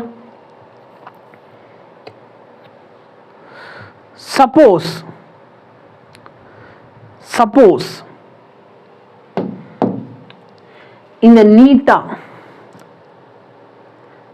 மேல் எம்ஜி மேலே கொஸ்டின் பாருங்க. ஒரு சாலிட் ஸ்பியர் இருக்கு, அதோட டென்சிட்டி வந்து n. இந்த என்னோட வேல்யூ அதிகமாக இருக்கு. n டைம்ஸ் லைட்டர் தென் வாட்டர். அப்போ வாட்டரை விட இது கம்மியாக இருக்குன்னா என்ன அர்த்தம்? வாட்டருக்கு அதிகமாக இருக்குன்னு அர்த்தம். அப்போ நீ என்ன அர்த்தம்னா டென்சிட்டி ஆஃப் சாலிட் இஸ், சரியா, n times density of fluid. Sorry, lighter then தானே சொல்லியிருக்கான். லைட்டர்னா என்ன? கம்மியாக இருக்கு. அப்போ நான் டென்சிட்டி ஆஃப் ஃப்ளூயிட் என்ன எழுதிட்டேன்? டென்சிட்டி ஆஃப் சாலிட் டைம்ஸ் நீட்டான்னு எழுதியிருக்கேன். புரியுதா? இந்த கொஸ்டின் இல்லைன்னா வேற கொஸ்டின். சரி, வேற கொஸ்டின்னா கொஸ்டின் நம்பர் பார்த்துட்டு சொல்லி, நீ பின்னாடி போயிட்டு கொஸ்டின் நம்பர் பார்த்துட்டு சொல்லு, நான் பார்க்குறேன். சரியா? இப்போ இது வரைக்கும் புரிஞ்சா? இப்போ சப்போஸ் அசியூம் தட் ரெண்டுத்தோட டென்சிட்டி ஈக்குவல். ரெண்டுத்தோட டென்சிட்டி ஈக்குவல் பண்ணுறதுக்கு என்ன வழி இருக்குது? n is equal to நீட்டா is equal to 1 போட்டுரு. சரியா? இந்த நீட்டாவை என்னன்னு போட்டுரு? 1 போட்டுரு. நீட்டா 1 போட்டானா டென்சிட்டி ஆஃப் ஃப்ளூயிடும் டென்சிட்டி ஆஃப் சாலிட் ஈக்குவல் ஆயிரும். நல்லா பாரு, ரெண்டு மெட்டீரியலும் டென்சிட்டி சேமாக இருந்தால் அதை நான் எந்த இடத்துல விட்டேனோ அது அங்கேயே கிடக்கும். ஆமாவா இல்லையா? அது தண்ணியில் எங்கே போய் விட்டேனோ அது அங்கேயே இருக்கும். அப்போ அது அங்கேயே இருக்குன்னா இந்த கயிறுல டென்ஷன் இருக்கும். ஏன்னா டென்ஷன் எதனால வருது? இந்த பாலுக்கு மேலே போகணும்னு ஆசை. பால் மேலே போயிடுச்சுன்னா யாராச்சும் இந்த கயிறை பிடிச்சி இழுக்கணும். கரெக்டாக இல்லையா? அப்போ கயிறு வந்து ஸ்ட்ரெச் ஆகும். அப்போ ஸ்ட்ரெச் ஆகுறதுனால இந்த பாலால் மேலே போக முடியல. பட் சப்போஸ் நான் ரெண்டு மெட்டீரியல் டென்சிட்டி சேம் ஆக்கிட்டேன், அப்போ இந்த என்ன ஆகும்? அந்த பால் வந்து அங்கே பாட்டுக்கு மிதக்க போகுது தண்ணிக்குள்ளேயே. அது தண்ணிக்குள்ளேயே மிதக்குதுன்னு சொன்னால் டென்ஷன் ஏதாச்சும் இருக்குமா? டென்ஷன் 0 ஆகும். அப்போ n is equal to 1 போட்டால் டென்ஷன் 0 ஆகணும். n is equal to 1 போடு. வெயிட் பண்ணி, இது டைமென்ஷனலி தப்பு. சரியா? n is equal to 1 போட்டால் mg வருது. n is equal to 1 போட்டால் நாட் டிஃபைன் வருது. n is equal to 1 போட்டால் 0 வருது. இதுதான் ஆன்சர். புரியுதா? எனி டிஃபிகல்ட்டி இல்லை. An empty jar is submerged in tank of water with open mouth of jar downward. ஒரு கிளாஸ் வச்சிருக்காங்க, அது தலைகீழ என்ன பண்றாங்க? உள்ள இன்சர்ட் பண்ண போறாங்க. So that air inside the jar is trapped and cannot get out. As the jar is pushed down, jar என்ன பண்றீங்க? கொஞ்சம் கொஞ்சமா உள்ள அனுப்புறீங்க. The magnitude of net buoyant force on the system. நல்லா பாரு, buoyant force என்ன ஆகும்னு கேட்குறாங்க. நம்ம ஆல்ரெடி உள்ள கொண்டு போயிட்டோம். கரெக்டா இல்லையா? ஆல்ரெடி என்ன பண்ணிட்டோம்? இதை உள்ள கொண்டு போயிட்டோம். இதுக்கு மேலே buoyant force இன்க்ரீஸ் ஆகுமா? ஆகாது. ஏன் சார் ஆகாது? நல்ல ஒரு buoyant force ஃபார்முலா என்ன? Density of fluid volume of fluid into gravity. கரெக்டா இல்லையா? தம்பி ஒரே மெசேஜ் திரும்பி திரும்பி போட வேணாம். நீ ஒரு தடவை போட்டாலும் எனக்கு புரியுது சூப்பர் கொஸ்டின்ஸ் அப்படின்ட்டு. ஓகே, நான் ரீட் பண்ணுவேன். இப்போ நல்ல density of fluid volume of fluid into gravity. இப்போ டென்சிட்டி ஆஃப் ஃப்ளூயிட் மாறப்போதானே உள்ள திணிச்சிக்கிட்டே இருக்கேன். டென்சிட்டி ஆஃப் ஃப்ளூயிட் மாறுமா? மாறாது. ஸோ ஒரு மெசேஜ் பண்ணீங்கன்னா தயவுசெய்து டெலீட் பண்ணாதீங்க. சரியா? மெசேஜ் பண்ண என்ன பண்ணாதீங்க? டெலீட் பண்ணாதீங்க. பண்ணது பண்ணியாச்சு. அதுக்காக ஒரே மெசேஜ் ஸ்பேம் பண்ணணும்னு அவசியம் கிடையாது. ஓகே, எனக்கு இந்த சேட் பாக்ஸ் பார்க்க அப்படி இரிட்டேட் ஆகுது. நான் பேசாமல் என்ன பண்ணுறேன்னா இந்த சேட் பாக்ஸை பார்க்கல.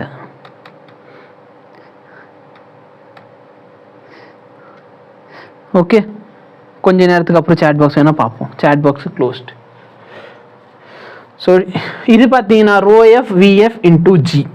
இப்போ நல்லா பாரு, நம்ம ஃபுல்லாக உள்ளே அனுப்பிட்டோம். இதுக்கு மேலே வால்யூம் ஆஃப் ஃப்ளூயிட் உள்ள நம்ம உள்ளே அனுப்ப முடியுமா? அனுப்ப முடியாது. கரெக்டாக இல்லையா? இந்த பாக்ஸோட வால்யூம் எவ்வளோ அது மொத்தமாக உள்ளே அனுப்பியாச்சு. அப்போ இந்த வேல்யூ கான்ஸ்டன்ட், இது கான்ஸ்டன்ட், இது கான்ஸ்டன்ட். அப்போ இதுக்கு மேலே என்ன ஆகாது? buoyant ஃபோர்ஸ் இன்க்ரீஸ் ஆகாது, டிக்ரீஸும் ஆகாது. ஆனால் உள்ளே அனுப்ப பார்த்தோன்னா மேலே ஆக்ட் ஆகிற ஃபோர்ஸ் அதிகமாக இருக்க மாதிரியே ஃபீல் ஆகும். ஏன்? ஏன்னா தண்ணிக்குள்ளே போகிறப்ப ப்ரெஷர் இன்க்ரீஸ் ஆகும். Very good. ப்ரெஷர் இன்க்ரீஸ் ஆகுறதுனால அது மேலே வரும். ஓகே, இந்த கொஸ்டின் பாரு. 6 identical conducting rod are joint as shown in the figure. Identical rod ஏலேருந்து டி வரைக்கும். ஓகே, நல்லா பாரு, இது ராடு. கரெக்டா இல்லையா? இவங்க எல்லாருமே ஹீட்டை கடத்த போகிறாங்க. அப்போ ஹீட்டை கடத்த போகிறாங்கன்னா இன் டர்ம்ஸ் ஆஃப் ரெசிஸ்டன்ஸில் எழுதலாம். ரெசிஸ்டன்ஸோட ஃபார்முலா என்ன? ஏ பை, சரி இப்படி வச்சுக்கோ, KA டிவைட் பை L. இப்போ இது எல்லாமே சேம். அப்போ நல்லா பாரு, இது ரெசிஸ்டன்ஸ் ஆர், இந்த ரெசிஸ்டன்ஸ் ஆர், இந்த ரெசிஸ்டன்ஸ் ஆர், இந்த ரெசிஸ்டன்ஸ் ஆர். இது ரெண்டுமே சீரீஸில் இருக்கு. அப்போ ஆறும் சேர்ந்தா என்ன ஆயிரும்? 2R. இந்த ஆறும் சேர்ந்தா 2R. அப்போ மேலே 2R, கீழே 2R. இந்த ரெசிஸ்டன்ஸ் 2R, கீழே ஆக்ட் ஆகிற இந்த ரெசிஸ்டன்ஸ் 2R. இந்த 2R சேர்ந்தா என்ன ஆகும்? இந்த 2R சேர்ந்தா R ஆகும். அப்போ நல்லா பாரு, இந்த வேல்யூ R, இந்த வேல்யூ R, இந்த வேல்யூ R. கரெக்டா? இப்போ 3 ரெசிஸ்டன்ஸுமே ஈக்குவல்னா பொட்டன்ஷியல் ட்ராப் அக்காஸ் ரெசிஸ்டன்ஸ் எப்படி இருக்கணும்? சேமாக இருக்கணும். அப்போ நல்லா பாருங்க, பொட்டன்ஷியல் டிஃபரன்ஸ் எவ்வளோ? பேசிக்கலி டெம்பரேச்சர் டிஃபரன்ஸ் தான் இந்த இடத்துல பொட்டன்ஷியல் மாதிரி ஆக்ட் ஆக போகுது. கரெக்டாக இல்லையா? ஏன்னா HR is equal to delta Tங்கிற formula, V is equal to IR மாதிரி HR is equal to delta T. Okay, அப்போ இந்த இடத்த பொறுத்த வரைக்கும் டெம்பரேச்சர் டிஃபரன்ஸ் எவ்வளோனா 180. இந்த 180 டெம்பரேச்சர் டிஃபரன்ஸ் பார்த்தோன்னா 3 ரெசிஸ்டன்ஸ்க்கு அக்ராஸாக பிரியணும். இதுக்கு மொத்தமாக 180 பிரியணும். 3 ஈக்குவல் பகுதியாக பிரிச்சிருக்கீங்க. இதோட வேல்யூ ஆர், இதோட வேல்யூ ஆர், இதோட வேல்யூ ஆர். அப்போ 3 ஆரா? இந்த 3 ஆருக்கு அக்ராஸ் எவ்வளோ பிரியணும்? 180 பிரியணும். அப்போ ஒரு ஆருக்கு அக்ராஸ் எவ்வளோ வோல்டேஜ் சார் வரும்? 60. அப்போ நான் சொல்லலாமா, இங்கேருந்து இங்கே வந்து 60 வோல்டேஜ் ட்ராப்பு, இதுலேருந்து இது வரைக்கும் 60 வோல்டேஜ் ட்ராப்பு, இதுலேருந்து இது வரைக்கும் 60 வோல்டேஜ். அப்போ நான் இங்கே ஸ்டார்ட் பண்ணுறேன். இந்த பாயிண்ட் தான் ஏ. ஏல இருக்க வோல்டேஜ் என்ன? 200. பியில் போகிறதுக்குள்ளே என்ன ஆயிடணும்? 60 வோல்ட் ட்ராப் ஆகணும். அப்போ 200 வந்து 60 கம்மி ஆயிடுச்சுன்னா இங்கே எவ்வளோ வரும்? 140. அடுத்து இங்கே நீங்கள் போகிறப்ப 60 ட்ராப் ஆகிடணும். அப்போ இங்கே எவ்வளோ வரும்? 80. இங்கேருந்து அடுத்து 60 ட்ராப் ஆகணும். அப்போ இங்கே எவ்வளோ வரும்? 20. புரியுதா? இது பேசிக்லி கரண்ட் கான்செப்ட் மாதிரி தான். சரியா? அப்போ எவ்வளோ வோல்டேஜ் கேட்குறேன்? V = IR போடு. கரண்ட் வந்து சேமாக இருக்கும். கரெக்டாக? அப்போ ஈக்குவலன்ட் ரெசிஸ்டன்ஸ்னா 3R. ஓகே. பொட்டன்ஷியல் டிஃப்ரென்ஸ் எவ்வளோ? 180. அப்போ கரண்ட் கண்டுபிடிச்சிட்டு நீ வேல்யூ போட்டுக்கோ. ஓகே. அது என்ன கேட்டிருக்கான்? The temperature of the junction. எந்த junction? 6 identical conducting are join as shown in the figure. The end A and D are maintained. இது no heat is lost to the surrounding. The temperature of the junction C. இங்கே இருக்கியா? நான் இது தேடுறேன். Cங்கிற ஜங்ஷன்ல எவ்வளோ temperature? 80. இல்லைன்னா HR is equal to delta T. இது என்ன ஃபார்முலா சார்? நான் பார்த்த மாதிரியே இல்லை அப்படின்னா மேபி இந்த ஃபார்முலா நீங்கள் இப்படி பார்த்துருப்பீங்க. H is equal to 1/R times delta T. Sir இதுவும் பார்த்த மாதிரி இல்லை, மேபி இப்படி பார்த்துருப்பேன். KA/L times delta T. இது பார்த்துருக்கேன். இது பார்த்துருக்கேன். இந்த ஃபார்முலாவை தான் நான் ஓம்ஸ்லான்னு சொல்லி இப்படி எழுதுவேன். கொஸ்டின் சால்வ் பண்ணதுக்கு ஈஸியாக இருக்கும். 2 rod with same dimension having thermal conductivity K1 K2 value கொடுத்துட்டாங்க. நல்லா பாரு, 2 rod same dimension. அப்போ என்ன? length 1 is equal to length 2, area 1 is equal to area 2. They are arranged between the reservoir of the same temperature difference. Okay. இப்போ வந்துட்டு என்ன கேட்குறாங்க? Rate of heat. நான் ஹச்னு சொன்ன பற்றி அவன் ஐன்னு எடுத்திருக்கான். இப்போ இந்த ஐயோட ஃபார்முலா என்ன? இந்த ஹீட் தான் ஐ. Okay. KAL times delta T. இப்போ பாரு, இங்கே temperature difference T1 minus T2, இங்கே temperature difference T minus T2. அப்போ டெல்டா T சேமாக இருக்குது. இப்போ ஃபஸ்ட்டு கேஸில் என் K என்ன? ரெண்டுத்தோட லென்த்து சேம். அப்போ K ஈக்குவலண்ட் சீரீஸில் ஃபார்முலா என்ன? K equivalent in series 2K1 K2 by K1 plus K2. அப்போ 2 ஃபர்ஸ்ட் ஒன் வேல்யூ 1, ரெண்டாவது one value 2 divide by K1 plus K2. 1 plus 2 வந்து 3 ஆயிரும். அப்போ 4/3. பேரலல்ல K ஈக்குவலண்ட் ஃபார்முலா என்ன? K1 plus K2 by 2. 1 plus 2 by 3. 1 plus 2 by 2 which is equal to 3/2. Okay, very good. Super, very good. Chat பாக்ஸை பார்க்கலாம். நீங்கள் நல்ல response பண்ணீங்க, நானே அசியூம் பண்ணிக்கிறேன். அப்போ heat A by heat B கேட்குறாங்கன்னா ஃபர்ஸ்ட்டில் கேவோட வேல்யூ என்ன வருது? 4/3. ஏரியா என்னையா? A.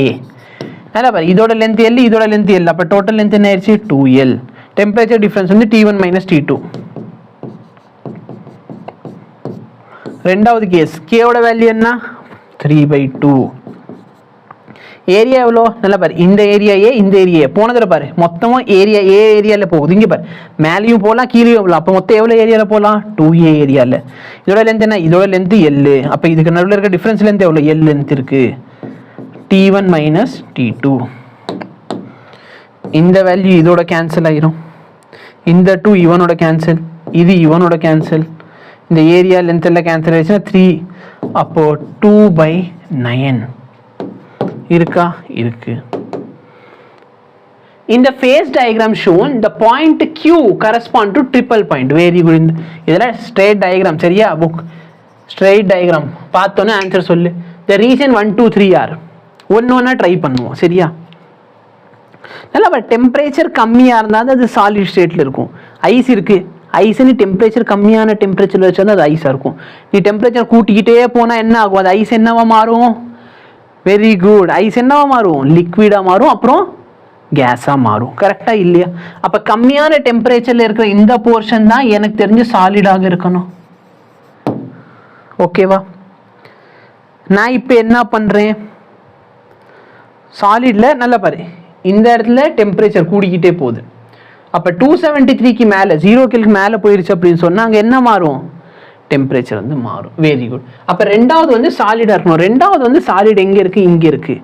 இந்த என்னது? இது லிக்விடு, இது என்னது? கேஸ். ஞாபகம் வச்சுக்கோ. சரியா? Solid, liquid, gas. When a capillary tube is dipped into a liquid, the liquid neither rises nor falls. நம்ம லிக்விட்ல டிப் பண்றோம், அந்த லிக்விடோட லெவல் என்ன ஆகுது? மேலேயும் போல கீழேயும் போல. The surface tension of the liquid must be 0. கண்டிப்பா அது 0வா இருக்கணுமா? அப்படின்னு அவசியம் இல்லை. ஆங்கிள் must be 90 டிகிரி இருக்கணுமா? அப்படியும் அவசியம் இல்லை. மேலேயோ கீழேயோ போல. அது மேபி என்னவா இருக்கலாம்? மேபி இப்படி கூட இருந்திருக்கலாம். சரியா? ஸோ ஆங்கிள் லெஸ் தென்னா இருந்திருக்கலாம், மோர் தென் 90 டிகிரியா இருந்திருக்கலாம். The surface tension may be 0. சரியா? ரெண்டுமே மேபி 0 தான் possible. Maybe 0, maybe 90 degree. Okay, கண்டிப்பா நம்ம சொல்ல முடியாது. So maybe.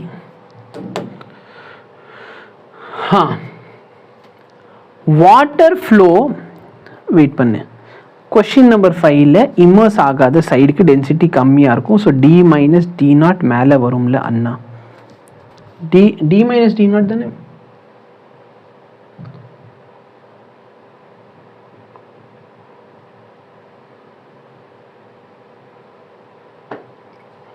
D minus T naught தான் என் மேலே இருக்கு.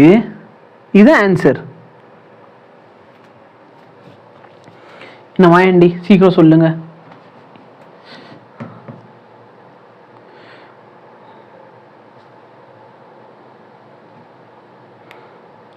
ஸோ சப்போஸ் அவங்க வி இன்சைட்னு கேட்டாங்க, வி இன்சைட் பை வின்னு கேட்டாங்கன்னு இது சரியா?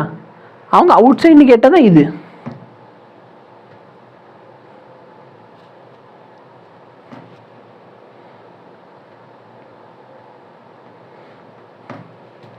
ட்ரிக் வச்சு சால்வ் பண்ண எனக்கு என்ன சொல்றீங்கன்னு புரியல. சரி, இது நம்ம தனியா கூட பேசுவோம். சரியா?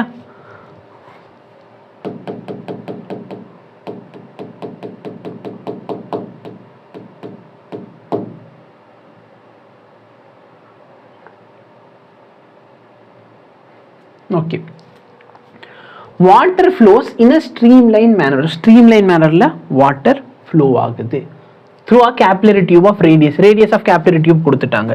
The pressure difference being P and the rate of flow வந்து Q. If the radius is reduced to A by 2 and the pressure is increased to 2P, அப்ப rate of flow என்ன ஆகும்? சரியா? rate of flowக்கு நம்மளுக்கு formula தெரியணும். rate of flowட formula யாருக்காச்சும் ஞாபகம் இருக்கா? ஏன்னா எனக்கு ஞாபகம் இல்லை.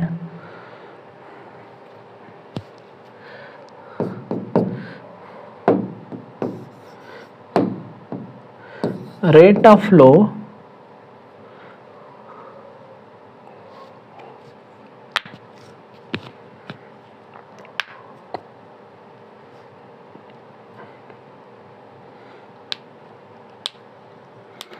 rate of flow ஏதாவது ஃபார்முலா ஞாபகம் இருக்கா? எனக்கு ஞாபகமே இல்லை, சுத்தமாக ஞாபகம் இல்லை.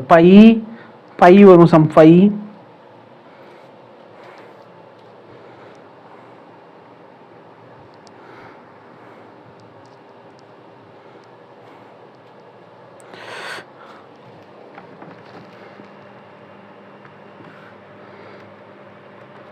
rate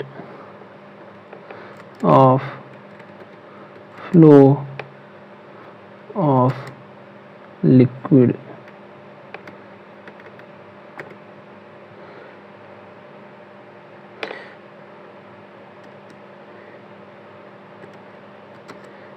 in terms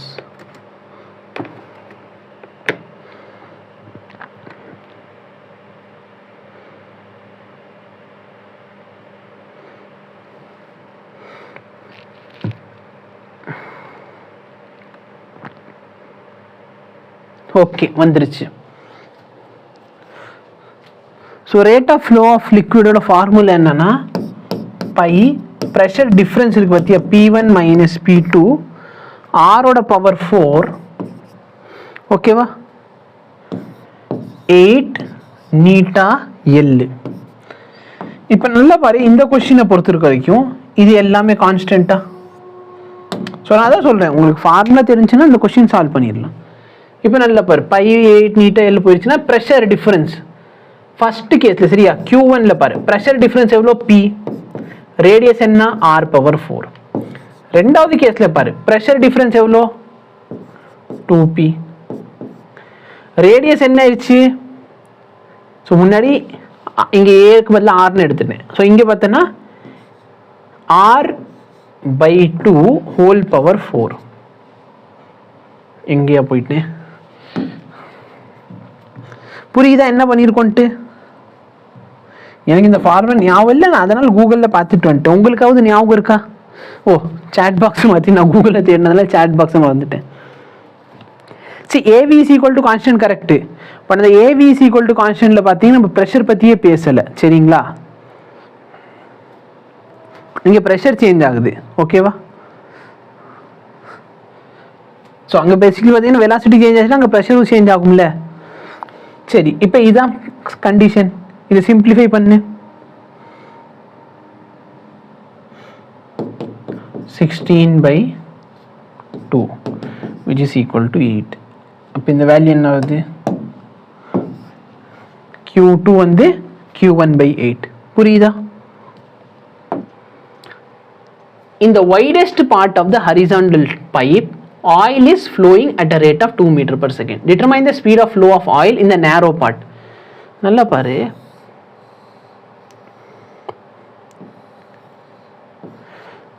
இதான் என்ன அப்படின்னா ஏதோ ஒரு பைப் மாதிரி இருக்கு. இது வந்து ஹரிசாண்டல் பைப் இருக்கு. இதுல வந்து வைடஸ்ட் பார்ட், இதான் ஏரியா மோர். ஏரியா அதிகமாக இருந்தால் இங்கே வெலாசிட்டி என்ன ஆயிரும்? வெலாசிட்டி கம்மியாகும். வெலாசிட்டி கம்மியாச்சுன்னா இந்த இடத்துல ப்ரெஷர் என்னவா இருக்கும்? அதிகமாக இருக்கும். Coming to other part, area கம்மியாயிருச்சுன்னா வெலாசிட்டி அதிகமாயிரும். வெலாசிட்டி அதிகமாயிருச்சுன்னா ப்ரெஷர் கம்மியாயிரும். ஞாபகம் வச்சுக்கோ. அப்போ இதுக்கு ஈக்குவேஷன் எழுத சொல்றாங்க ஹரிசாண்டல் டியூப். அப்போ இந்த இடத்துல வேணும்னா ப்ரெஷர் வந்து P1 half mv1². அந்த பிளேஸில் போகிறப்ப ப்ரெஷர் P2 half m. இங்கே வருது, சாரி m வராதியா, ரோயா, ரோ v2² ப்ளஸ் ஒரு சில பேர் ரோஜி H1 ரோஜி H2 எழுதிங்க. இது ஹரிசாண்டல் டியூப், அப்போ ஹைட் சேமாக இருக்கும், அதனால நான் எழுதவே இல்லை. இப்போ பாரு, ப்ரெஷர் இங்கே கொண்டு வா. இந்த வெலாசிட்டி தான் கம்மி, அப்போ இந்த ப்ரெஷர் இங்கே கொண்டு வா. ப்ரெஷர் டிஃப்ரென்ஸ் எவ்வளோ கொடுத்துட்டாங்க அவங்க? உன் ப்ரெஷர் டிஃப்ரென்ஸ் இவ்வளோன்னு சொல்லிட்டான். 0.25 வேணா 1/4ன்னு எழுதலாம். 1/4 டென்சிட்டி இன்டூ கிராவிட்டி.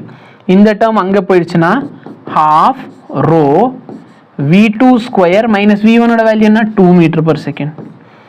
இந்த வேல்யூ இதோட கேன்சல், இந்த வேல்யூ இதோட கேன்சல். 2 கிராவிட்டியை 2ஆல் டிவைட் பண்ணிட்டேன்னா 5 கிடைக்குமா? 5 is equal to v2² minus ஆக்சுவலாக v1², 2 ஸ்கொயர் பண்ணணும். ஓகே, அப்போ இது இங்கிட்டு கொண்டு வந்து v2 கண்டுபிடிச்சிரு. v2² is equal to 5 + 4 9. அப்போ v2 is equal to 9ஓட ரூட் என்ன? 3. வெரி குட்யா. ஸோ நான் தான் ஃபஸ்ட்டே சொன்னேன், இங்கே ஏரியா கம்மியாகுது. ஏரியா கம்மினா வெலாசிட்டி அதிகமாகணும். அப்போ ஆன்சர் பார்த்தோன்னா 2ஐ விட அதிகமாக இருக்கணும். Okay, the effect of rotation and acceleration due to gravity. ரொட்டேஷன்னால g எங்கே மேக்ஸிமம் இருக்கும்னா ஈக்குவேட்டரில் தான் மேக்ஸிமமாக இருக்கும். போலில் எப்படி இருக்கும்? போலில் வந்து g மினிமமாக இருக்கும். மினிமம் ஜியோட வேல்யூ மினிமம் எங்கே? போலில். ஜியோட வேல்யூ மேக்ஸிமம் எங்கே? ஈக்குவேட்டரில். The change in potential energy when a body of mass m is raised to a height of nr from the surface of earth. நல்லா பாரு, நான் ஏதோ ஒரு பாடி வச்சிருக்கேன். இந்த பாடி இங்கே இருக்கு. இந்த ரேடியஸ் எவ்வளோ? r ரேடியஸ் இருக்கு. அப்போ இதோட பொட்டென்ஷியல் எனர்ஜி என்ன? -gmm/r. நான் இந்த பாடி என்ன பண்ணுறேன்? ரைஸ் பண்ணி மேலே கொண்டு போகிறேன். ரைஸ் பண்ணி என்ன பண்ணுறேன்? மேலே கொண்டு போகிறேன். எவ்வளோ ஹைட் மேலே கொண்டு போகிறேன்? இந்த வேல்யூ nr அப்படின்னு சொல்லி கொடுத்துட்டாங்க from the surface of earth. அப்போ டோட்டலாக அது சென்டர்லேருந்து எவ்வளோ தூரத்தில் இருக்குது? டோட்டலாக எனக்கு தெரிஞ்சு அது இருக்கிற டிஸ்டன்ஸ் வந்து gmm r + nr. இவ்வளோ ஹைட்டில் இருக்குது. சொல்லலாமா சொல்லக்கூடாதா? அப்போ நல்லா பாரு, இதுக்கு மேலே நம்ம என்ன பண்ண போகிறோம் அப்படின்னா இது எப்படி எழுதலாம்? -gmm r × 1 + n -gmm/r. இது ரெண்டுத்துலேருந்து எந்த காமன் எடுத்துக்கலாம்? -gmm/r. ஸோ வெயிட் பண்ணு, தப்பு பண்ணிட்டேன். ஸோ இது வந்து என்னது? Final value. இது இனிஷியல் வேல்யூ. அப்போ ஃபைனல் இனிஷியலாக சப்ராக்ட் பண்ணணும். ஸோ மைனஸ் ஆஃப் மைனஸ் இந்த வேல்யூ ப்ளஸ் ஆயிடும். அப்போ இந்த GMM/R நம்ம காமன் எடுத்துட்டோம்னு சொன்னால் ரெண்டாவது டேர்ம் வந்து ப்ளஸில் இருக்கும், இந்த டேர்ம் மைனஸில் இருக்கும். 1 + n ஆப்ஷனில் n+1 கொடுத்துருக்கேன், n+1 கொடுத்துருக்கேன். ஸோ 1 + n n+1 எல்லாம் ஒரே கதை தான். இப்போ நீ இதை சிம்பிளிஃபை பண்ண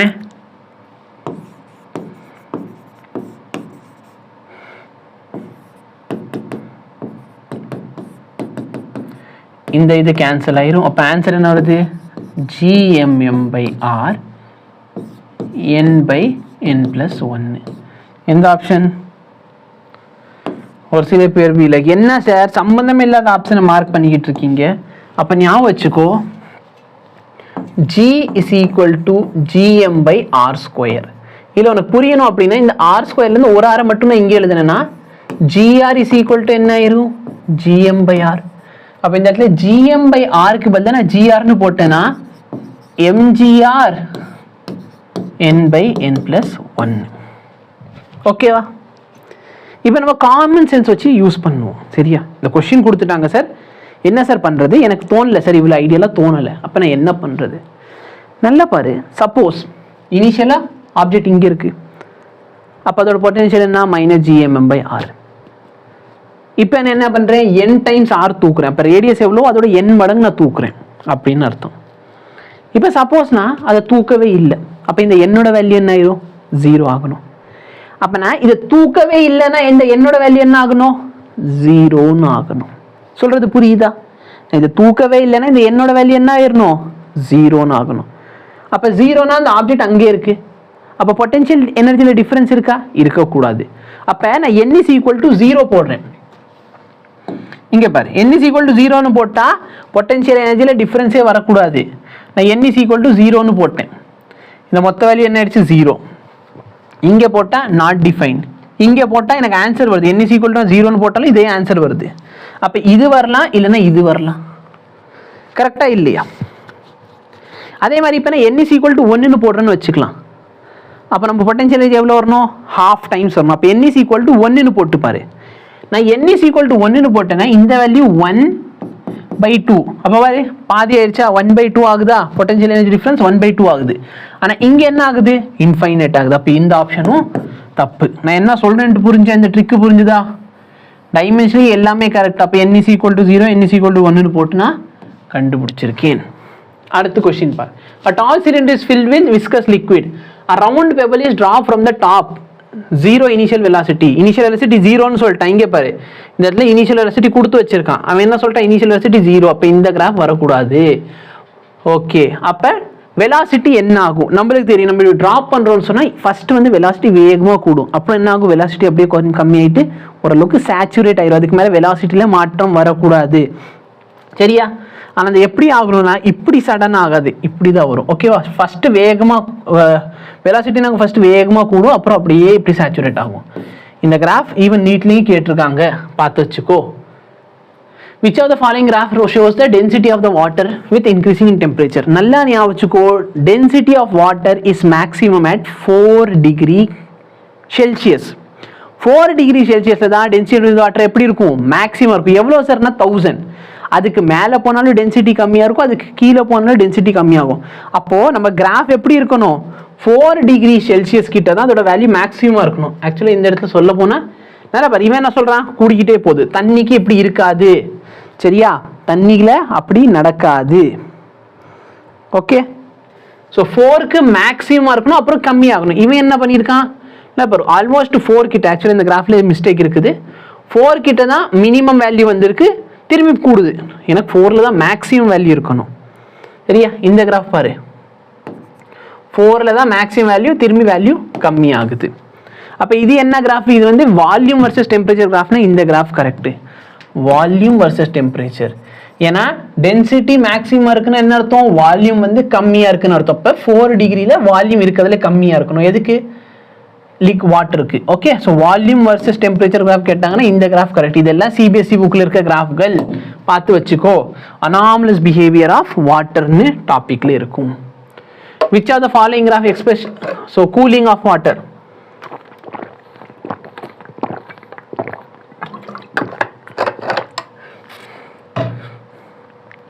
அப்ப நியூட்டன்ஸ் லா ஆஃப் கூலிங் உங்க சிலபஸ்ல இருக்கா இல்ல டெலீட் ஆயிருச்சா?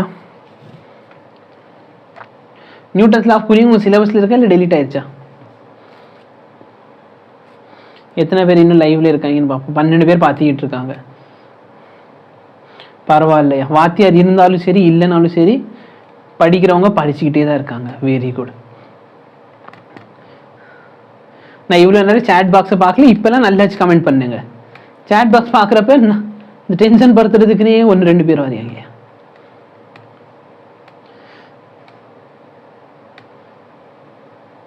ஓகே, ஸோ டெலீட் ஆயிடுச்சுன்னா அதனால நான் இந்த கொஸ்டின் சால்வ் பண்ண வேண்டாம். பட் நான் சொல்லிடுறேன், rate of cooling is directly proportional to, சரியா, சேஞ்ச் இன் டெம்பரேச்சர். எப்படி இருக்கும்? சேஞ்ச் இன் டெம்பரேச்சருக்கு ஈக்குவலாக இருக்கும். Equal to K times theta. சரியா? ஸோ ரேட் ஆஃப் கூலிங் அப்படின்னா டெம்பரேச்சர் குறைய போகுது. டைம் அதிகமாக டெம்பரேச்சர் என்ன ஆகணும்? குறையணும். அது எப்படி குறையும்னா இந்த மாதிரி எக்ஸ்போனென்ஷியலாக குறையும். ஃபர்ஸ்ட் வந்து வேகமாக குறையும், அப்புறம் போக போக கம்மியாக குறையும். ஏன்னா அப்போதைக்கு இந்த டெம்பரேச்சர் டிஃப்ரென்ஸ் வந்து ரொம்ப கம்மியாயிரும். ஸோ சும்மா தெரிஞ்சு வச்சுக்கோ, அது கொஸ்டின் இல்லை. Metal sphere when suspended in a constant temperature enclosed cool from. Okay, இதுவும் பார்த்தோன்னா Newton's of cooling is deleted. சும்மா படிக்கணும்னு ஆசைப்படுறவங்களுக்கு வேணா சொல்கிறேன். சரியா? டெம்பரேச்சரில் எவ்வளோ டிஃப்ரென்ஸ் வருது? 10. அப்போ 80 - 70 எவ்வளோ டைமில்? 5 நிமிஷத்தில். கே டைம்ஸ் இதுக்கு ஆவரேஜ் கண்டுபிடி. இதோட ஆவரேஜ் டெம்பரேச்சர் என்ன வருது? 75 மைனஸ் அந்த ரூம் டெம்பரேச்சர் நம்மளுக்கு தெரியாது. ஸோ இதுதான் டெம்பரேச்சர் ஆஃப் ரூம். 70 வந்து 62 போகிறீங்க. அப்படின்னா என்ன? 70 - 62 எவ்வளோ டைமில்? 5 மினிட்ஸில். 70க்கும் 62க்கு ஆவரேஜ் எடுத்தால் என்ன கிடைக்கும்? 66 மைனஸ் தீட்டா. நீ இது ரெண்டுத்தையும் டிவைட் பண்ணி கண்டுபிடிச்சாலும் சரி, இல்லை ஈக்குவேஷன் மாதிரி போட்டு கண்டுபிடிச்சாலும் சரி, அந்த தீட்டா தான் உன்னோட கேள்விக்கான பதில். டிவைட் பண்ண இந்த கேகே கேன்சல் தீட்டா கண்டுபிடிச்சிக்கோ. அது தேவையில்லாமல் உனக்கு சிலபஸ்ல இல்லைன்னா விட்டுரு. Consider the following statement regarding the U-tube manometer filled with more than one different liquid. More than one different fluid. The pressure at the same level at two different point. நல்ல பாரு, same லெவல்ல இருக்கீங்க, same horizontal லெவல்ல இருக்கீங்கன்னா அங்க pressure எப்படி இருக்கும்? சேமா இருக்கும். புரியுதா இல்லையா? நீங்க என்ன ஃப்ளூயிட் யூஸ் பண்ணாலும் சரி, நீங்க சேம் ஹரிசாண்டல் லெவல்ல இருக்கீங்கன்னா அங்க பிரஷர் எப்படி இருக்குது? ஈக்குவலா இருக்குன்னு அர்த்தம். So first one correct. pressure is a function of depth only. ஆமா, நம்ம டெப்த் வந்து சேஞ்ச் ஆச்சுன்னா pressure என்ன ஆகும்? சேஞ்ச் ஆகும். புரியுதா? ஸோ கண்டெய்னரை பொறுத்து ஆகாது. அப்படின்னா statement, both the statements are true. temperature of a body in centigrade scale is 30. இது நம்ம எப்படி சால்வ் பண்ணுறது? ரொம்ப அருமையான கொஸ்டின். எப்படி சால்வ் பண்ணுறது?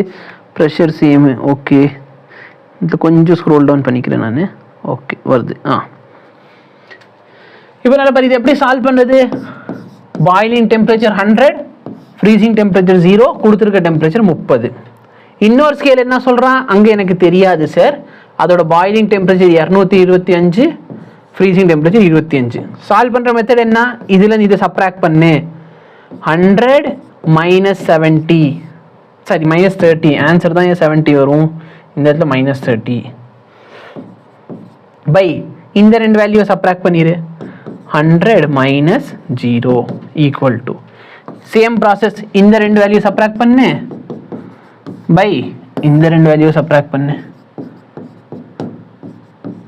அப்போ இந்த வேல்யூ 200, இந்த வேல்யூ 100. அப்போ இது வந்து 1 டைம், இந்த வேல்யூ மொத்தமாக 2 டைம். இது 70, அப்போனா 140 is equal to 225 minus X. Minus X இங்கிட்டு கொண்டு போயிட்டு அதை அங்கிட்டு கொண்டு போயிட்டேன்னா 225 மைனஸ் 140. இந்த value 60, 80, 85. Okay, very good. Angle of contact for a solid and liquid is defined as the angle between the tangent of the liquid. Yes, angle வந்து அப்படி தான் டிஃபைன் பண்ணுவோம், டேஞ்சென்ட்டாக இருக்கணும். இதான் கர்வ் சர்ஃபேஸ்னா இந்த டேஞ்சென்ட்டாக இருக்கிற ஆங்கிள் தான் பார்ப்போம். சரியா? tangent to the liquid surface drawn at the point of contact and the solid surface. The angle of the contact of the liquid surface on a solid surface does not depend on the nature of solid. சாலிடோட நேச்சரை பொறுத்து இருக்காதான்னு கேட்டால் இருக்கும். சரியா? ஒரு நீர் துளி இருக்குன்னு வச்சுக்கோயேன், ஒரு வாட்டர் டிராப்லெட். ஒரு வாட்டர் டிராப்லெட்னா நீ கை மேலே வைக்கிறேன், வாட்டர் டிராப்லெட் எப்படி உட்காரும்? அது பாட்டுக்கு இப்படி உட்காரும். ஒரு வாட்டர் டிராப்லெட்னா கை மேலே வச்சிருக்கேன், இப்படி உட்காரும். ஒரு கிளாஸ் மேலே வச்சிருக்கேன், இப்படி உட்காரும். இதே அந்த வாட்டர் டிராப்லெட்டை தாமரை இலை தெரியுமா? Lotus leaf.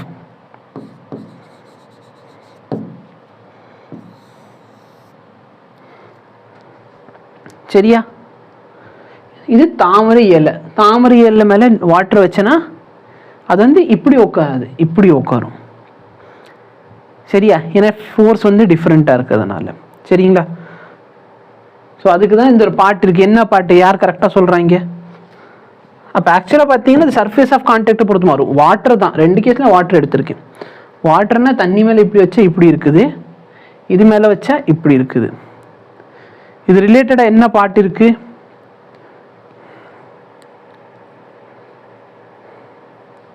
ஒருத்தவங்களுக்கு தெரியலையா? அப்போ பார்த்தோன்னா first statement correct, second statement falls.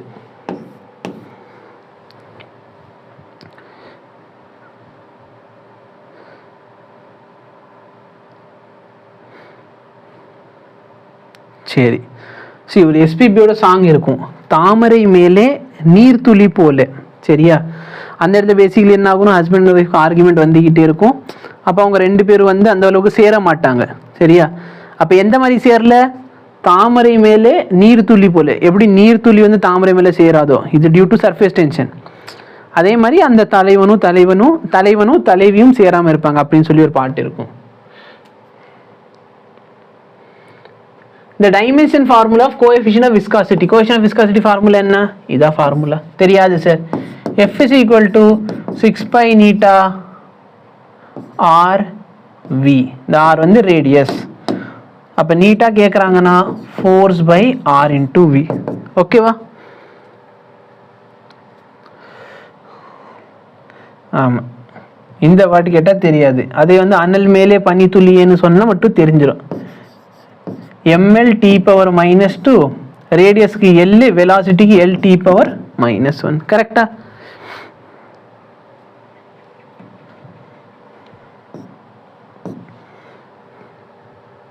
கரெக்டா? இதை சிம்பிளிஃபை பண்ணிக்கோ. m l power minus 1 t power minus 1. ஒரு சில ஸ்டூடெண்ட் இவருக்கு மட்டும் பழைய பாட்டு தெரிஞ்சு வச்சுக்கிட்டு வந்துடுறாரு. எங்க ஊசுருவாங்க. எனக்கும் இந்த அளவுக்கு பழைய பாட்டுலாம் தெரியாது. அலெக்ஸ் இன் வண்டர்லேண்ட் ஒரு ஷோ இருக்கும். சரியா? அந்த ஷோவில் தான் அவர் உட்காந்து இதை பாடிக்கிட்டு இருப்பாரு. அப்புறம் நாங்கள் இந்த குவிஸில் கண்டக்ட் பண்ணுவோம். சரியா?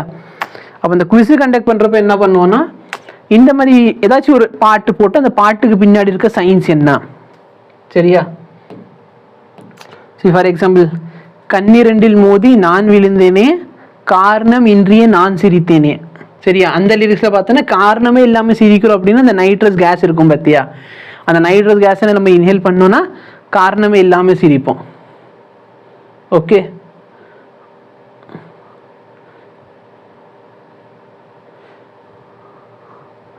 அதே மாதிரி வந்து இது கடல் தந்த மேகத்தில் ஒரு துடி கூட உப்பில்லை அப்படின்னு சொல்லி ஒரு சாங் இருக்கும். ஏன் அதில் உப்பு இருக்காது? அதாவது கடல்ல இருக்கிற நீர்னை வச்சுதான் நம்மளுக்கு என்ன வரப்போகுது, மழை வரப்போகுது. ஆனா மலையில இருந்து வர நீர்ல பார்த்தோன்னா என்ன இருக்காது, உப்பு இருக்காது நம்மளுக்கு. ஏன் இருக்காது அப்படின்னு பார்த்தீங்கன்னா, தண்ணியோட பாயிலிங் டெம்பரேச்சர் கம்மியா இருக்கும். ஸோ தண்ணி மட்டும் என்ன ஆகுது, எவாபரேட் ஆகிட்டு மேலே போயிடுது. ஆனால் சால்ட் வந்து எவாபரேட் ஆகணும்னா டெம்பரேச்சர் ரொம்ப ஹை வேணும், அந்த அளவுக்கு டெம்பரேச்சர் போகாது. ஓகே? ஸோ இந்த மாதிரி ஏதாச்சும் வச்சுன்னா சயின்ஸ் காம்படிஷனில் கண்டக்ட் பண்ணிக்கிட்டு இருப்போம். அதனால அந்த பாட்டு தெரியும் எனக்கு. A flat plate of area இவ்வளோ is pulled with a speed of இவ்வளோ relative to another plate of distance கொடுத்துட்டான். பவர் கேட்குறான். ஓகே? பவரோட ஃபார்முலா என்ன? Force into velocity. ஃபோர்ஸை நான் எப்படி எழுதலாம்?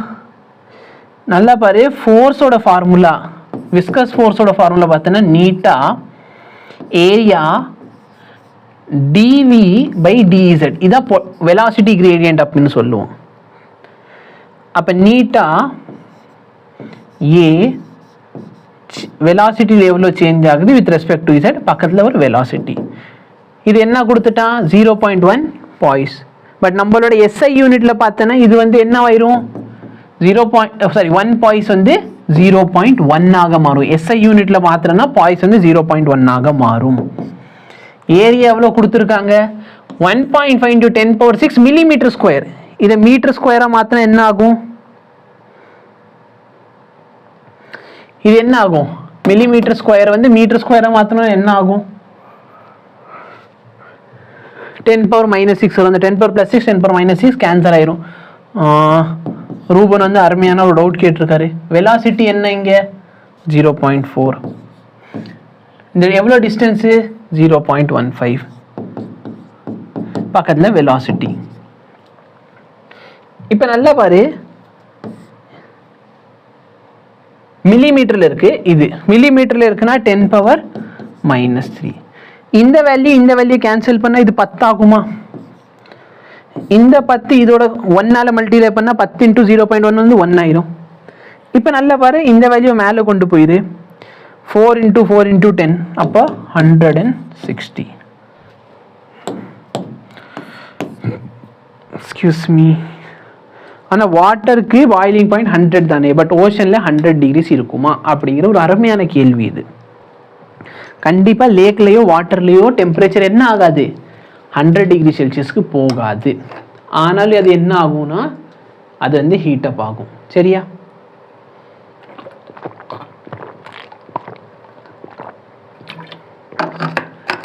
இதுக்கு வந்து நம்ம சேனல்லே ஒரு வீடியோ இருக்கும்.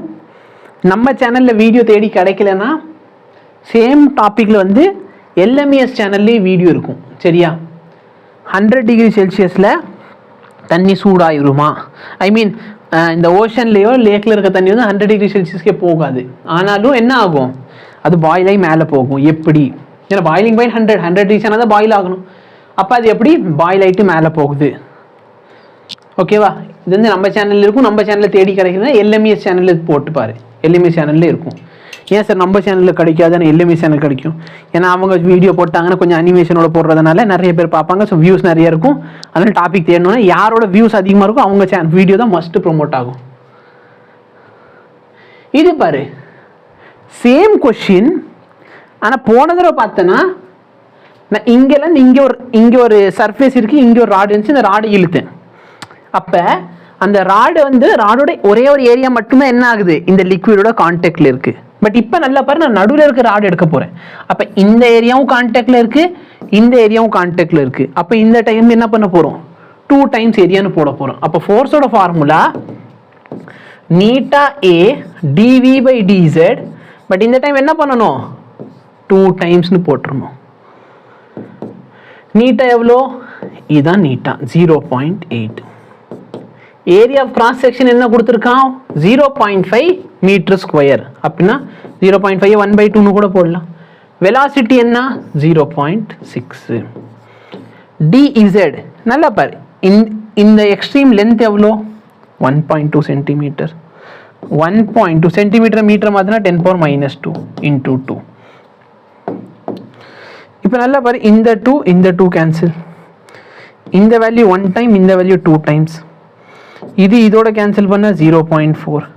இது மேலே கொண்டு வந்துட்டேன்னா 0.4 into 100 அதாவது 40.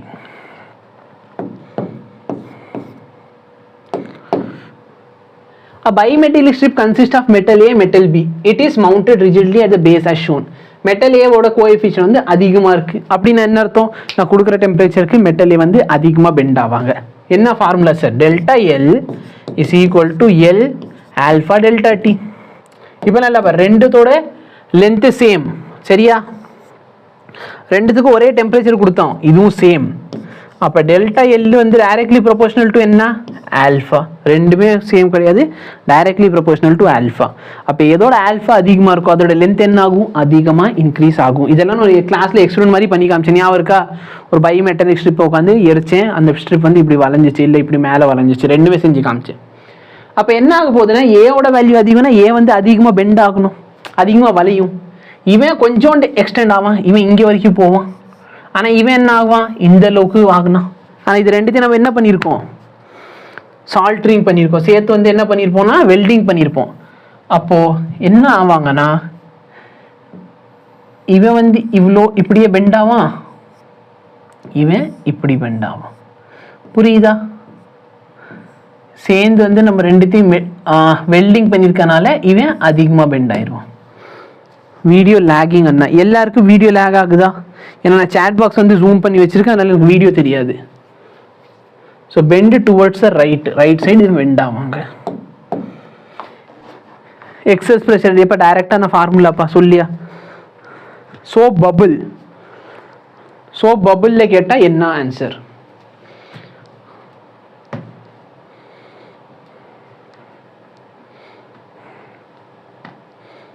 First one very good. So இதுதான் டைரக்டான ஃபார்முலா. சோப் பபுளில் எக்ஸஸ் ப்ரெஷர் வந்து 4T/R.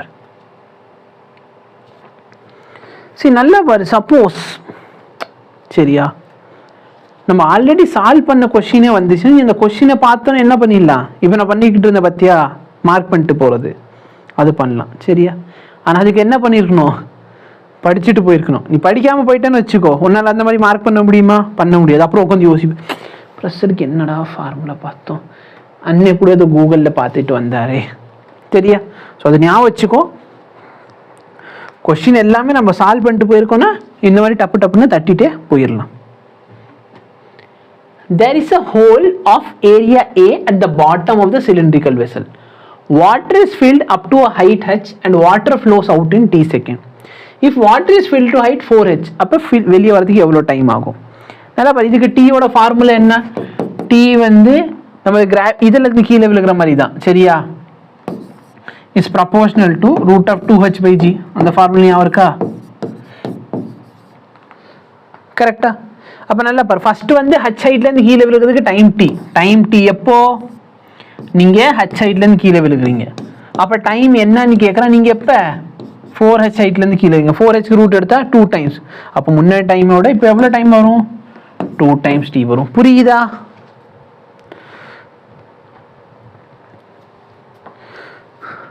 சரி, ஃப்ளூயிட் சாப்டரில் கொஸ்டினே புரிய மாட்டேங்குது. நல்லா பாரு. நம்ம இங்கே ஒரு 50 கொஸ்டின் சால்வ் பண்ணியிருக்கோமா? சரியா? 6வது டெஸ்ட்ல ஃப்ளூயிட் மெக்கானிக்ஸ் இருந்துச்சுன்னா அதுலேயும் கொஸ்டின் சால்வ் பண்ணியிருக்கோம். ஓகேவா? அப்புறம் PYQ கொடுப்போம். அப்போ அதான் ப்ராக்டிஸ் பண்ணணும். சரியா? நம்ம ப்ராக்டிஸ் பண்ணால் மட்டும்தான் இம்ப்ரூவ் பண்ண முடியும். ஓகேவா? அப்படி இல்லைனாலும் போச்சியா. மைக்கில் நான் பேசுறது கேட்குதா? நான் கதை பேச முடியாது. நான் மைக்கில் பார்த்தேன்னா ப்ளூ கலர் லைட்னா என்ன? பேட்டரி கம்மியாக இருக்குன்னு அர்த்தம். ஓகே, பேட்டரி கம்மியாக இருக்குது. எவ்வளோ பேட்டரி இருக்குன்னு அதுக்குள்ளே பேசி முடிச்சிடுறேன். ஏன்னா இது போனால் எனக்கு அங்கேயும் போயிடுச்சு. Okay,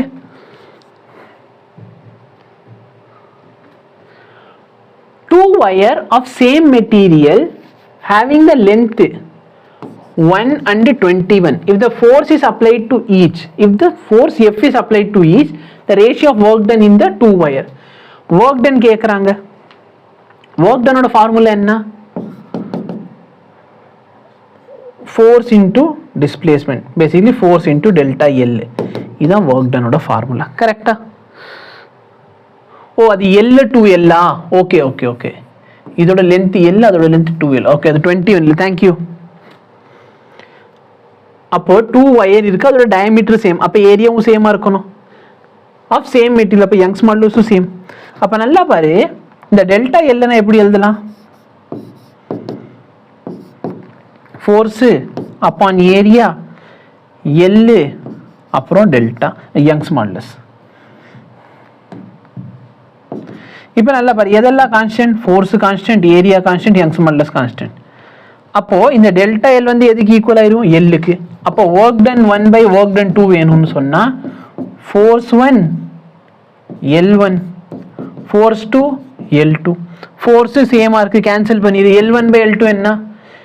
L by 2L. அப்போ ஆன்சர் என்ன ஆயிடுச்சு? 1:2. 2 wire A and B of same material, their length are in the ratio of 1:2 and diameter are in the ratio of 2:1. When they are stretched by force FA and FB, they get equally increased. Delta L same ன்ட்டான். அப்ப FA by FB formula. Young's modulus is equal to F by A, L by delta L. இப்போ FA by FB வேணும். அப்போ F ஓட formula என்ன வரும் எனக்கு? Young's modulus A delta L by L. அப்போ FA by FB, 2 wire A and B of same material. Young's modulus same ஆயிருமா? வேற என்ன சேம்? ஈக்குவல் லென்த் இன்க்ரீஸ் ஆகுது, அப்போ இது சேம் ஆயிரும். அப்போ எனக்கு ஏரியா 1 by ஏரியா 2, லென்த் வந்து இன்வெர்ஸ்லி ப்ரொபோர்ஷனல், அப்போ L1 L2. ஏரியா வந்து டயாமீட்டரோட ஸ்கொயருக்கு ப்ரொபோர்ஷனல், அப்போ 1 2 ஸ்கொயர் பண்ணனா 1:4. இதோட வேல்யூ என்ன? ஓ சாரி மாற்றி எழுதிட்டேன். டயாமீட்டர் வந்து இங்கே இருக்குது, அப்போ 2:1 ஸ்கொயர் பண்ணால் 4:1 ஆயிரும். இது உல்டாவா எழுதுவேன்னா கரெக்டா இல்லையா? 1 2, ஏன்னா 1:2 கொடுத்துருக்கு, 2:1 ஏன்னா L2 L1 இருக்கு. அப்ப ஆன்சர் என்ன? 8:1. அர்ணன் ரொம்ப நாளைக்கு அப்புறம் வந்திருக்கார் லைவுக்கு. வாங்க அர்ணன். A man can jump to a height of 1.5 meter on a planet A. What is the height he may be able to jump on another planet whose density and radius are 1/4 and 1/3? Okay, நல்லா பாரு. Gravity அதிகமா இருந்தா ஹைட்னா கம்மியா jump பண்ண முடியும், கரெக்டா இல்லையா? எப்படி சார் இந்த ஃபார்முலா எங்க சார் வருது அப்படின்னா, நல்லா பாரு. நான் ஏதோ ஒரு பிளானட்ல இருக்கேன், v ஸ்பீட்ல குதிக்க போறேன். ஃபைனலா என்ன ஆயிருவேன்? 0 ஸ்பீட் ஆயிரும் டாப் பாயிண்ட்ல. அப்போ இதோட வேல்யூ என்ன? 2gh.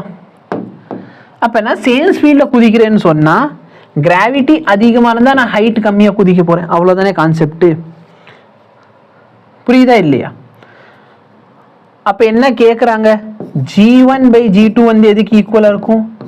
h2 by h1 க்கு ஈக்குவலா இருக்கும், கரெக்டா இல்லையா? இல்லைன்னா இப்படியே எழுதிக்கோ, g1 h1 equal to g2 h2 எழுதிக்கோ. இப்ப கிராவிட்டி கண்டுபிடிக்கணும். நல்லா பாரு, கிராவிட்டியோட ஃபார்முலா என்ன? gm by r square. ஆனா அவன் in terms of massல கொடுக்காம in terms of densityல கொடுக்குறான். அப்ப அந்த இடத்துல ஃபார்முலா என்ன சொல்லியிருப்போம்? g rho r. அந்த இடத்துல கான்ஸ்டன்ட் எல்லாம் இருக்கும், கான்ஸ்டன்ட்டை விட்டு தள்ளிரு. அப்ப நான் g is proportional to rho times r னு சொல்லலாம். அப்ப இங்க g1 வேல்யூ என்ன ஆயிருச்சு? rho r. g2 வேல்யூ என்ன ஆகுது பாரு, டென்சிட்டி 1/4 என்ன? 1/4. ரேடியஸ் 1/3. அப்ப g1 நான் ஏதோ ஒரு பிளானட்ல 1.5 மீட்டர் குதிச்சிருக்கேன். rho r into 1.5 metre g into r. ரெண்டாவது பிளானட்ல என்ன ஆகுது? rho r 4 into 3. இங்கே ஹைட் எனக்கு தெரியாது, இந்த வேல்யூ கேன்சல் பண்ணிக்கோ. 4 into இந்த வேல்யூ என்ன ஆகும்? 6 6 3s are 18. இதான் ஏன் ஹைட். புரிஞ்சுதா எப்படி சால்வ் பண்ணிருக்கோன்ட்டு? Very good. Gravity is directly proportional to rho R. Mic off. Yes, charge இல்லாதனால மைக் ஆஃப் ஆயிடுச்சு. இரு, ரெண்டாவது மைக் இருக்கு, எங்க இருக்கு தெரியல. ஏன்னா இதுலயும் ப்ளூ லைட் எரிஞ்சிருச்சு, அந்த மைக் எப்போ சாக போகுது எனக்கு தெரியல. மைக்கில் ரிசீவர் இது என் ரெண்டாவது மைக். நான் ரெண்டாவது மைக்கை கனெக்ட் பண்றேன். இந்த ரெண்டாவது மைக்ல ஃபுல் சார்ஜ் இருக்கு. நான் பேசுறது கேக்குதா? பட் அந்த மைக்ல ப்ளூ கலர் லைட் வந்துருச்சு. இப்ப கேக்குதா? ஹலோ ஹலோ ஹலோ ஹலோ, இப்ப கேக்குதா? எஸ். ஸோ அதுலேயும் ப்ளூ கலர் லைட் எரியுது. அந்த ரிசீவர் ஆஃப் ஆயிடுச்சுன்னா லைவ் அவ்வளோதான்.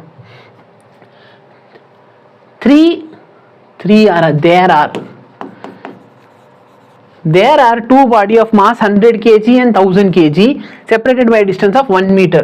What is the distance from the smaller body that the intensity of the gravitational field வந்து 0 இருக்கும்? எவ்வளோ டிஸ்டன்ஸ்ல இன்டென்சிட்டி என்ன ஆகணும்? 0 ஆகணும். இதுக்கு டைரக்டான ஃபார்முலா என்ன? டிஸ்டன்ஸ். ஸோ டிஸ்டன்ஸ் வேணும் இல்லை எக்ஸ் வேணும்னு சொன்னா r by root of n plus 1. அட்ராக்டிவா இருந்தா n plus 1 போடுவீங்க, ரிப்பல்சிவா இருந்தா n minus 1. r என்ன? 1. n என்னது? இந்த ரெண்டு மாஸோட ரேஷியோ. 100 ரூட் என்ன? 10 plus 1. அப்போ 1/11. ஹெவியர் மாஸ்ல இருந்து கேட்டானா இந்த ஆன்சர் மார்க் பண்ணிரு. Volume of a metal sphere is increased by இவ்ளோ when its temperature is raised by 40 Kelvin. The coefficient of linear expansion. அப்ப linear expansion கேக்குறான், ஆனா வால்யூம்ல கொடுத்திருக்கான். அப்ப வால்யூம்ல கொடுத்திருக்கானா delta V is equal to V gamma delta T. ஆனா என்கிட்ட என்ன கேக்குறான், alpha கேக்குறான். கரெக்டா இல்லையா? அப்ப gamma is equal to 3 times alpha. அப்ப வேணா இங்க சப்ஸ்டிட்யூட் பண்ணிடு.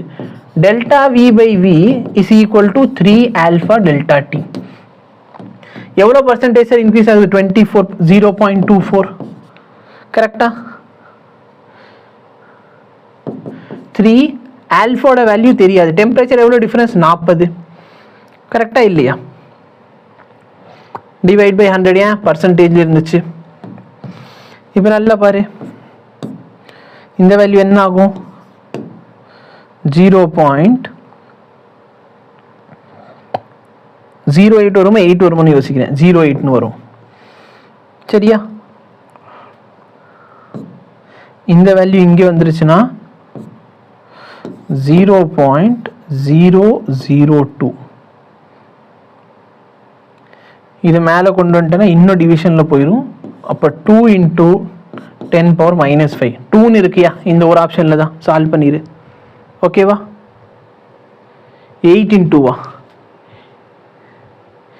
அந்த 8 இந்த 4ஆல டிவைட் பண்ணணும் ப்ரோ. டிவைட் பண்ணல நீங்கள், அதை டிவைட் பண்ணிட்டு வாங்க. சரி, ஆல்ஃபா கேட்டிருக்கான். நிறைய பேர் வந்து என்ன பண்ணுவான், 6 into 10 power minus 5 போட்டுருவான். ஏன்னா அது காமாவோட value. Consider the following statement about revolution of earth around the sun. Earth move with constant speed. Speed constant இருக்குமா? black body deleted தானே சார்? எனக்கு தெரியலப்பா. சரியா?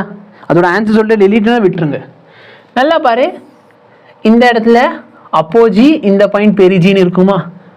சரியா? பக்கத்தில் பெரிஜி, தூரத்தில் இருக்கிறது அப்போஜியா? எனக்கு கரெக்டாக ஞாபகம் இல்லை. எது பெரிஜி எது அப்போஜி? பக்கத்தில் இருக்கிறது பெரிஜி, தூரத்தில் இருக்கிறது அப்போஜின்னு நினைக்கிறேன். ஓகேவா? ஏன்னா பி ஃபார் பக்கத்தில் இருக்குது, அதான் பெரிஜி.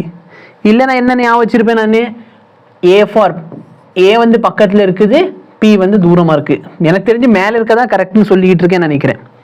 ஓகேவா? அப்போ நல்லா பாரு, நம்மளுக்கே தெரியும் இங்கே பக்கத்தில் இருக்கப்ப அதோட வெலாசிட்டி என்ன இருக்கும்? அதிகமாக இருக்கும்.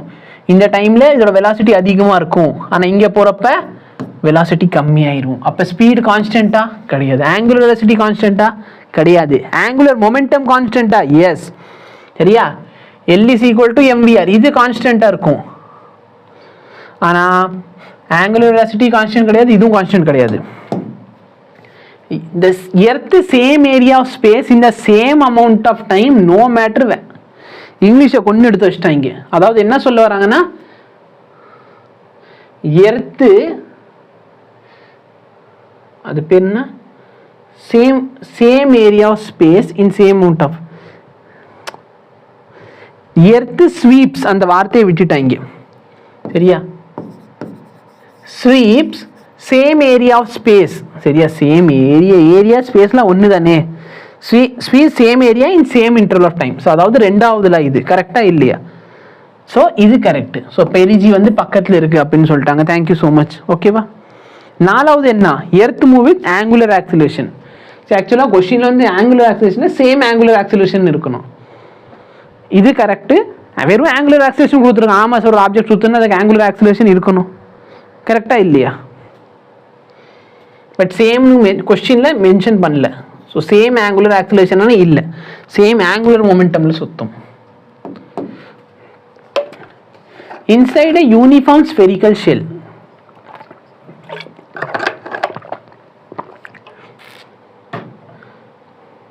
ஸ்பெரிக்கல் ஷெல்லு அப்படின்னா என்ன அர்த்தம்? வெளியே மட்டும்தான் இருக்கு, உள்ளுக்குள்ள எம்டி. கிராவிடேஷனல் பொட்டன்ஷியல் ஜீரோவா இருக்குமா? இருக்காது. ஏன்? ஏன்னா உள்ளுக்குள்ளார ஃபீல்டு ஜீரோ ஆயிடுச்சுன்னா, ஃபீல்டு ஜீரோ என்ன, ஃபீல்டோட ஃபார்முலா என்ன, மைனஸ் டிவி பை டிஆர். அப்போ இந்த வேல்யூ கான்ஸ்டன்டாக இருந்தால் தான் கான்ஸ்டன்ட் டிஃபரன்ஷியேட் பண்ணுறப்ப இந்த வேல்யூ ஜீரோ ஆயிருக்கு. அப்போ பொட்டன்ஷியல் உள்ளார ஜீரோவாக இருக்காது. ஈவன் நம்ம கிராஃப் ட்ரா பண்ணால் எலக்ட்ரிக் ஃபீல்டு கிராஃப் எப்படி இருக்கும்? இப்படி இருக்கும். அதாவது ஃபர்ஸ்ட் வந்து இங்கேருந்து இங்கே வரைக்கும் ஜீரோ, அடுத்து இப்படி குறையும். பொட்டன்ஷியல் கிராஃப் எப்படி இருக்கும்? ஃபர்ஸ்ட் ஒரு கான்ஸ்டன்ட், அப்புறம் இப்படி குறையும். புரியுதா? இது எலக்ட்ரிக் ஃபீல்டு வர்சஸ் ஆர், இது பொட்டன்ஷியல் வர்சஸ் ஆர். அப்போ ஃபர்ஸ்ட் ஸ்டேட்மெண்ட் வந்து சொல்லியிருக்கான் அது தப்பு. அப்போ ஆல் ஆர் கரெக்டும் வராது, இதுவும் வரக்கூடாது. கிராவிடேஷனல் ஃபீல்டு ஜீரோவா? ஆமாம். அப்போ 2 இருக்குது இந்த ஆன்சர். ஏன்னா 3, 4 வந்து கரெக்டுன்னு அவனே சொல்லிட்டான். Gravitational potential same everywhere. ஆமாம் கரெக்டு தான். Gravitational field same everywhere. Same option 2 தடவை கொடுத்து வச்சுருக்காங்க. சரியா? ஸோ உள்ளுக்குள்ளே சாரி ஃபீல்டு பொட்டன்ஷியல் இருக்கோ, ஸோ இந்த இடத்துல கரெக்டு தான். சரிங்களா? இது வந்து ஏதோ ஒரு கான்ஸ்டன்ட் வேல்யூ இருக்கும், இதோட வேல்யூ ஜீரோவாக இருக்கும். The disk of radius r with circular cavity of radius r is heated. ஒரு டிஸ்க் இருக்கு, இதில் ஒரு ஓட்டை இருக்கு. இது நீங்கள் சூடு பண்ணுறீங்க. சூடு பண்ணால் மெட்டல் என்ன ஆகும்? எக்ஸ்பேண்ட் ஆகும். அப்போ இதுவும் எக்ஸ்பேண்ட் ஆகும். இவன் என்ன ஆவான்? அவனும் எக்ஸ்பேண்ட் ஆவான். அப்போ சின்ன ஆரும் பெரிய ஆறு 2 பேரும் என்ன ஆயிடுவாங்க? இன்க்ரீஸ் ஆவாங்க. பேசிக்கலி நம்ம ஹீட் பண்ணுறோம். ஹீட் பண்ணுறப்ப என்ன ஆவாங்க? Expansion. The energy spectrum of black body exhibits its maximum around a wavelength lambda naught. Lambda naughtல மேக்ஸிமம் கிடைக்குது. சரியா? அந்த lambda is equal to b by t ன்னு ஒரு ஃபார்முலா இருக்கு, ஞாபகம் இருக்கா? The temperature of black body is now changed such that the energy is maximum around. இப்போ புதுசாக என்ன கிடைக்குது? இவ்வளோ கிடைக்குது. அப்போ இங்கே டெம்பரேச்சர் என்ன இருக்கும்? நல்லா பாரு, ஃபஸ்ட்டு வந்து இங்கே கிடைக்குது, இப்போ இங்கே கிடைக்குது. அப்போ இந்த வேல்யூ இது T1 வச்சுக்கோ. அப்போ 3 lambda by 4 கிடைக்கணும்னா இந்த T2 வேல்யூ என்ன?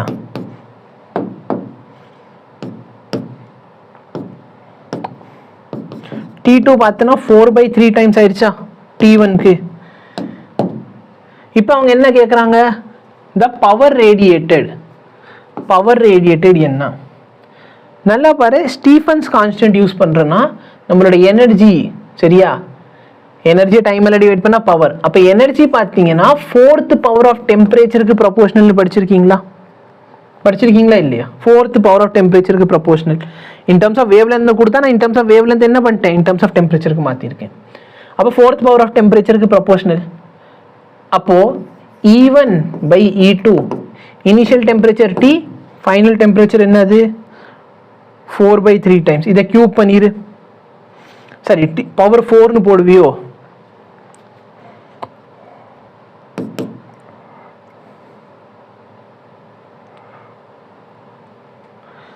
பவர் 4 பண்ண இந்த ஒரு ஆப்ஷன் தான் மேட்ச் ஆகுது, சரியா? பட் அது உல்டாவா இருக்கா இல்லை எப்படி இருக்குன்னு பார்த்துக்கோ.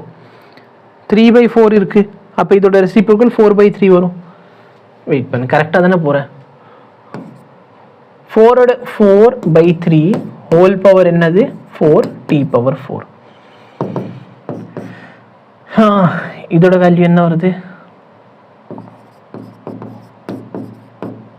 அப்போ E2 பார்த்தனா 256 by 81 டைம்ஸ் E1. அப்போ இவ்வளோ டைம்ஸ் இன்க்ரீஸ் ஆயிருக்கு. கரெக்டா?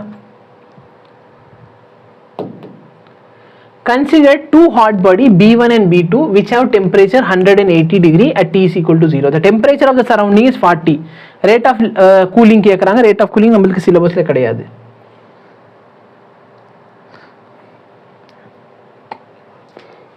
There is no change in temperature during phase change. ஆமையா? ஏன்? ஏன்னா நான் கொடுக்குற எனர்ஜி என்ன ஆகுது? The energy supplied is used only to separate the molecule. சரியா? எல்லா மாலிக்யூலும் செப்பரேட் பண்ணுது, சரியா? கேசியஸ் ஐஸ் வந்து வாட்டராக மாறுது, வாட்டர் வந்து வேப்பராக மாறுது. அப்போ எனர்ஜி வந்து என்ன பண்ணுது? அதோட இன்டர்னல் எனர்ஜியை சேஞ்ச் பண்ணுது, அதோட டெம்பரேச்சர் மாறாது, சரியா? இன்டர்னல் எனர்ஜிங்கிற வார்த்தை யூஸ் பண்ணக்கூடாது. இன்டர்னல் எனர்ஜி எப்போ சேஞ்ச் ஆகும்? டெம்பரேச்சர் சேஞ்ச் ஆகும், சரியா? ஸோ அது இல்லை. பேசிக்லி என்ன ஆகுது? ஃபேஸ் சேஞ்ச் அப்போ வந்து கொடுக்குற எனர்ஜி வந்து ஃபேஸ் டிரான்சிஷனுக்கு தான் யூஸ் ஆகுமே தவிர்த்து டெம்பரேச்சர் சேஞ்ச் ஆகுது. So both are correct. 2 mass M1 and M2 are released from rest. They move under the influence of gravitational force between them. They will collide at the location of center of mass. ஆமா. The acceleration of center of mass 0. ஆமா. ஏன்? ஏன்னா external force எதுவுமே இல்லை. இவங்க 2 பேர் வந்ததுக்கு காரணம் என்ன? Gravitational force. அது வந்து ஒரு இன்டர்னல் ஃபோர்ஸாக இந்த இவங்களுக்கு. ஏன்னா 2 பாடினால தானே அவங்க வராங்க. அப்போ இன்டர்னல் ஃபோர்ஸ்னால தான் அவங்க 2 பேர் என்ன பண்ணுறாங்க? மோதிக்கிறாங்க. அப்போ கிராவிடேஷனல் ஃபோர்ஸ் இந்த இடத்துல எப்படி பிஹேவ் பண்ணுது? இன்டர்னல். ஏன்? ஏன்னா இந்த 2 பாடிக்கு நடுவில் இருக்க ஃபோர்ஸ் தானே. ஸோ அசர்ஷனும் கரெக்டு, ரீசனும் correct. or rod of length 1 meter, area கொடுத்துட்டாங்க, conductivity connects the two reservoir of temperature இவ்வளோ. அப்போ rate of heat கேட்குறான். இதோட ஃபார்முலா என்ன? KA by L delta T. K ஓட வேல்யூ என்ன? 100. ஏரியா என்ன? 10 சென்டிமீட்டர் ஸ்கொயர். அப்போ 10 into 10 power minus 4. நான் அது 10 into போட்டேன்.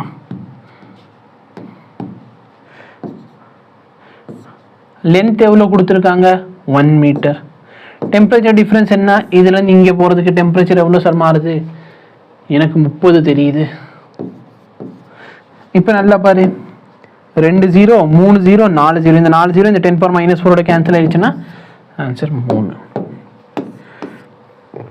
புரியுதா? Match the column. Okay, length is increased. Wait பண்ணி, இந்த கொஸ்டின்ல ஒரு சில மிஸ்டேக் இருக்கு.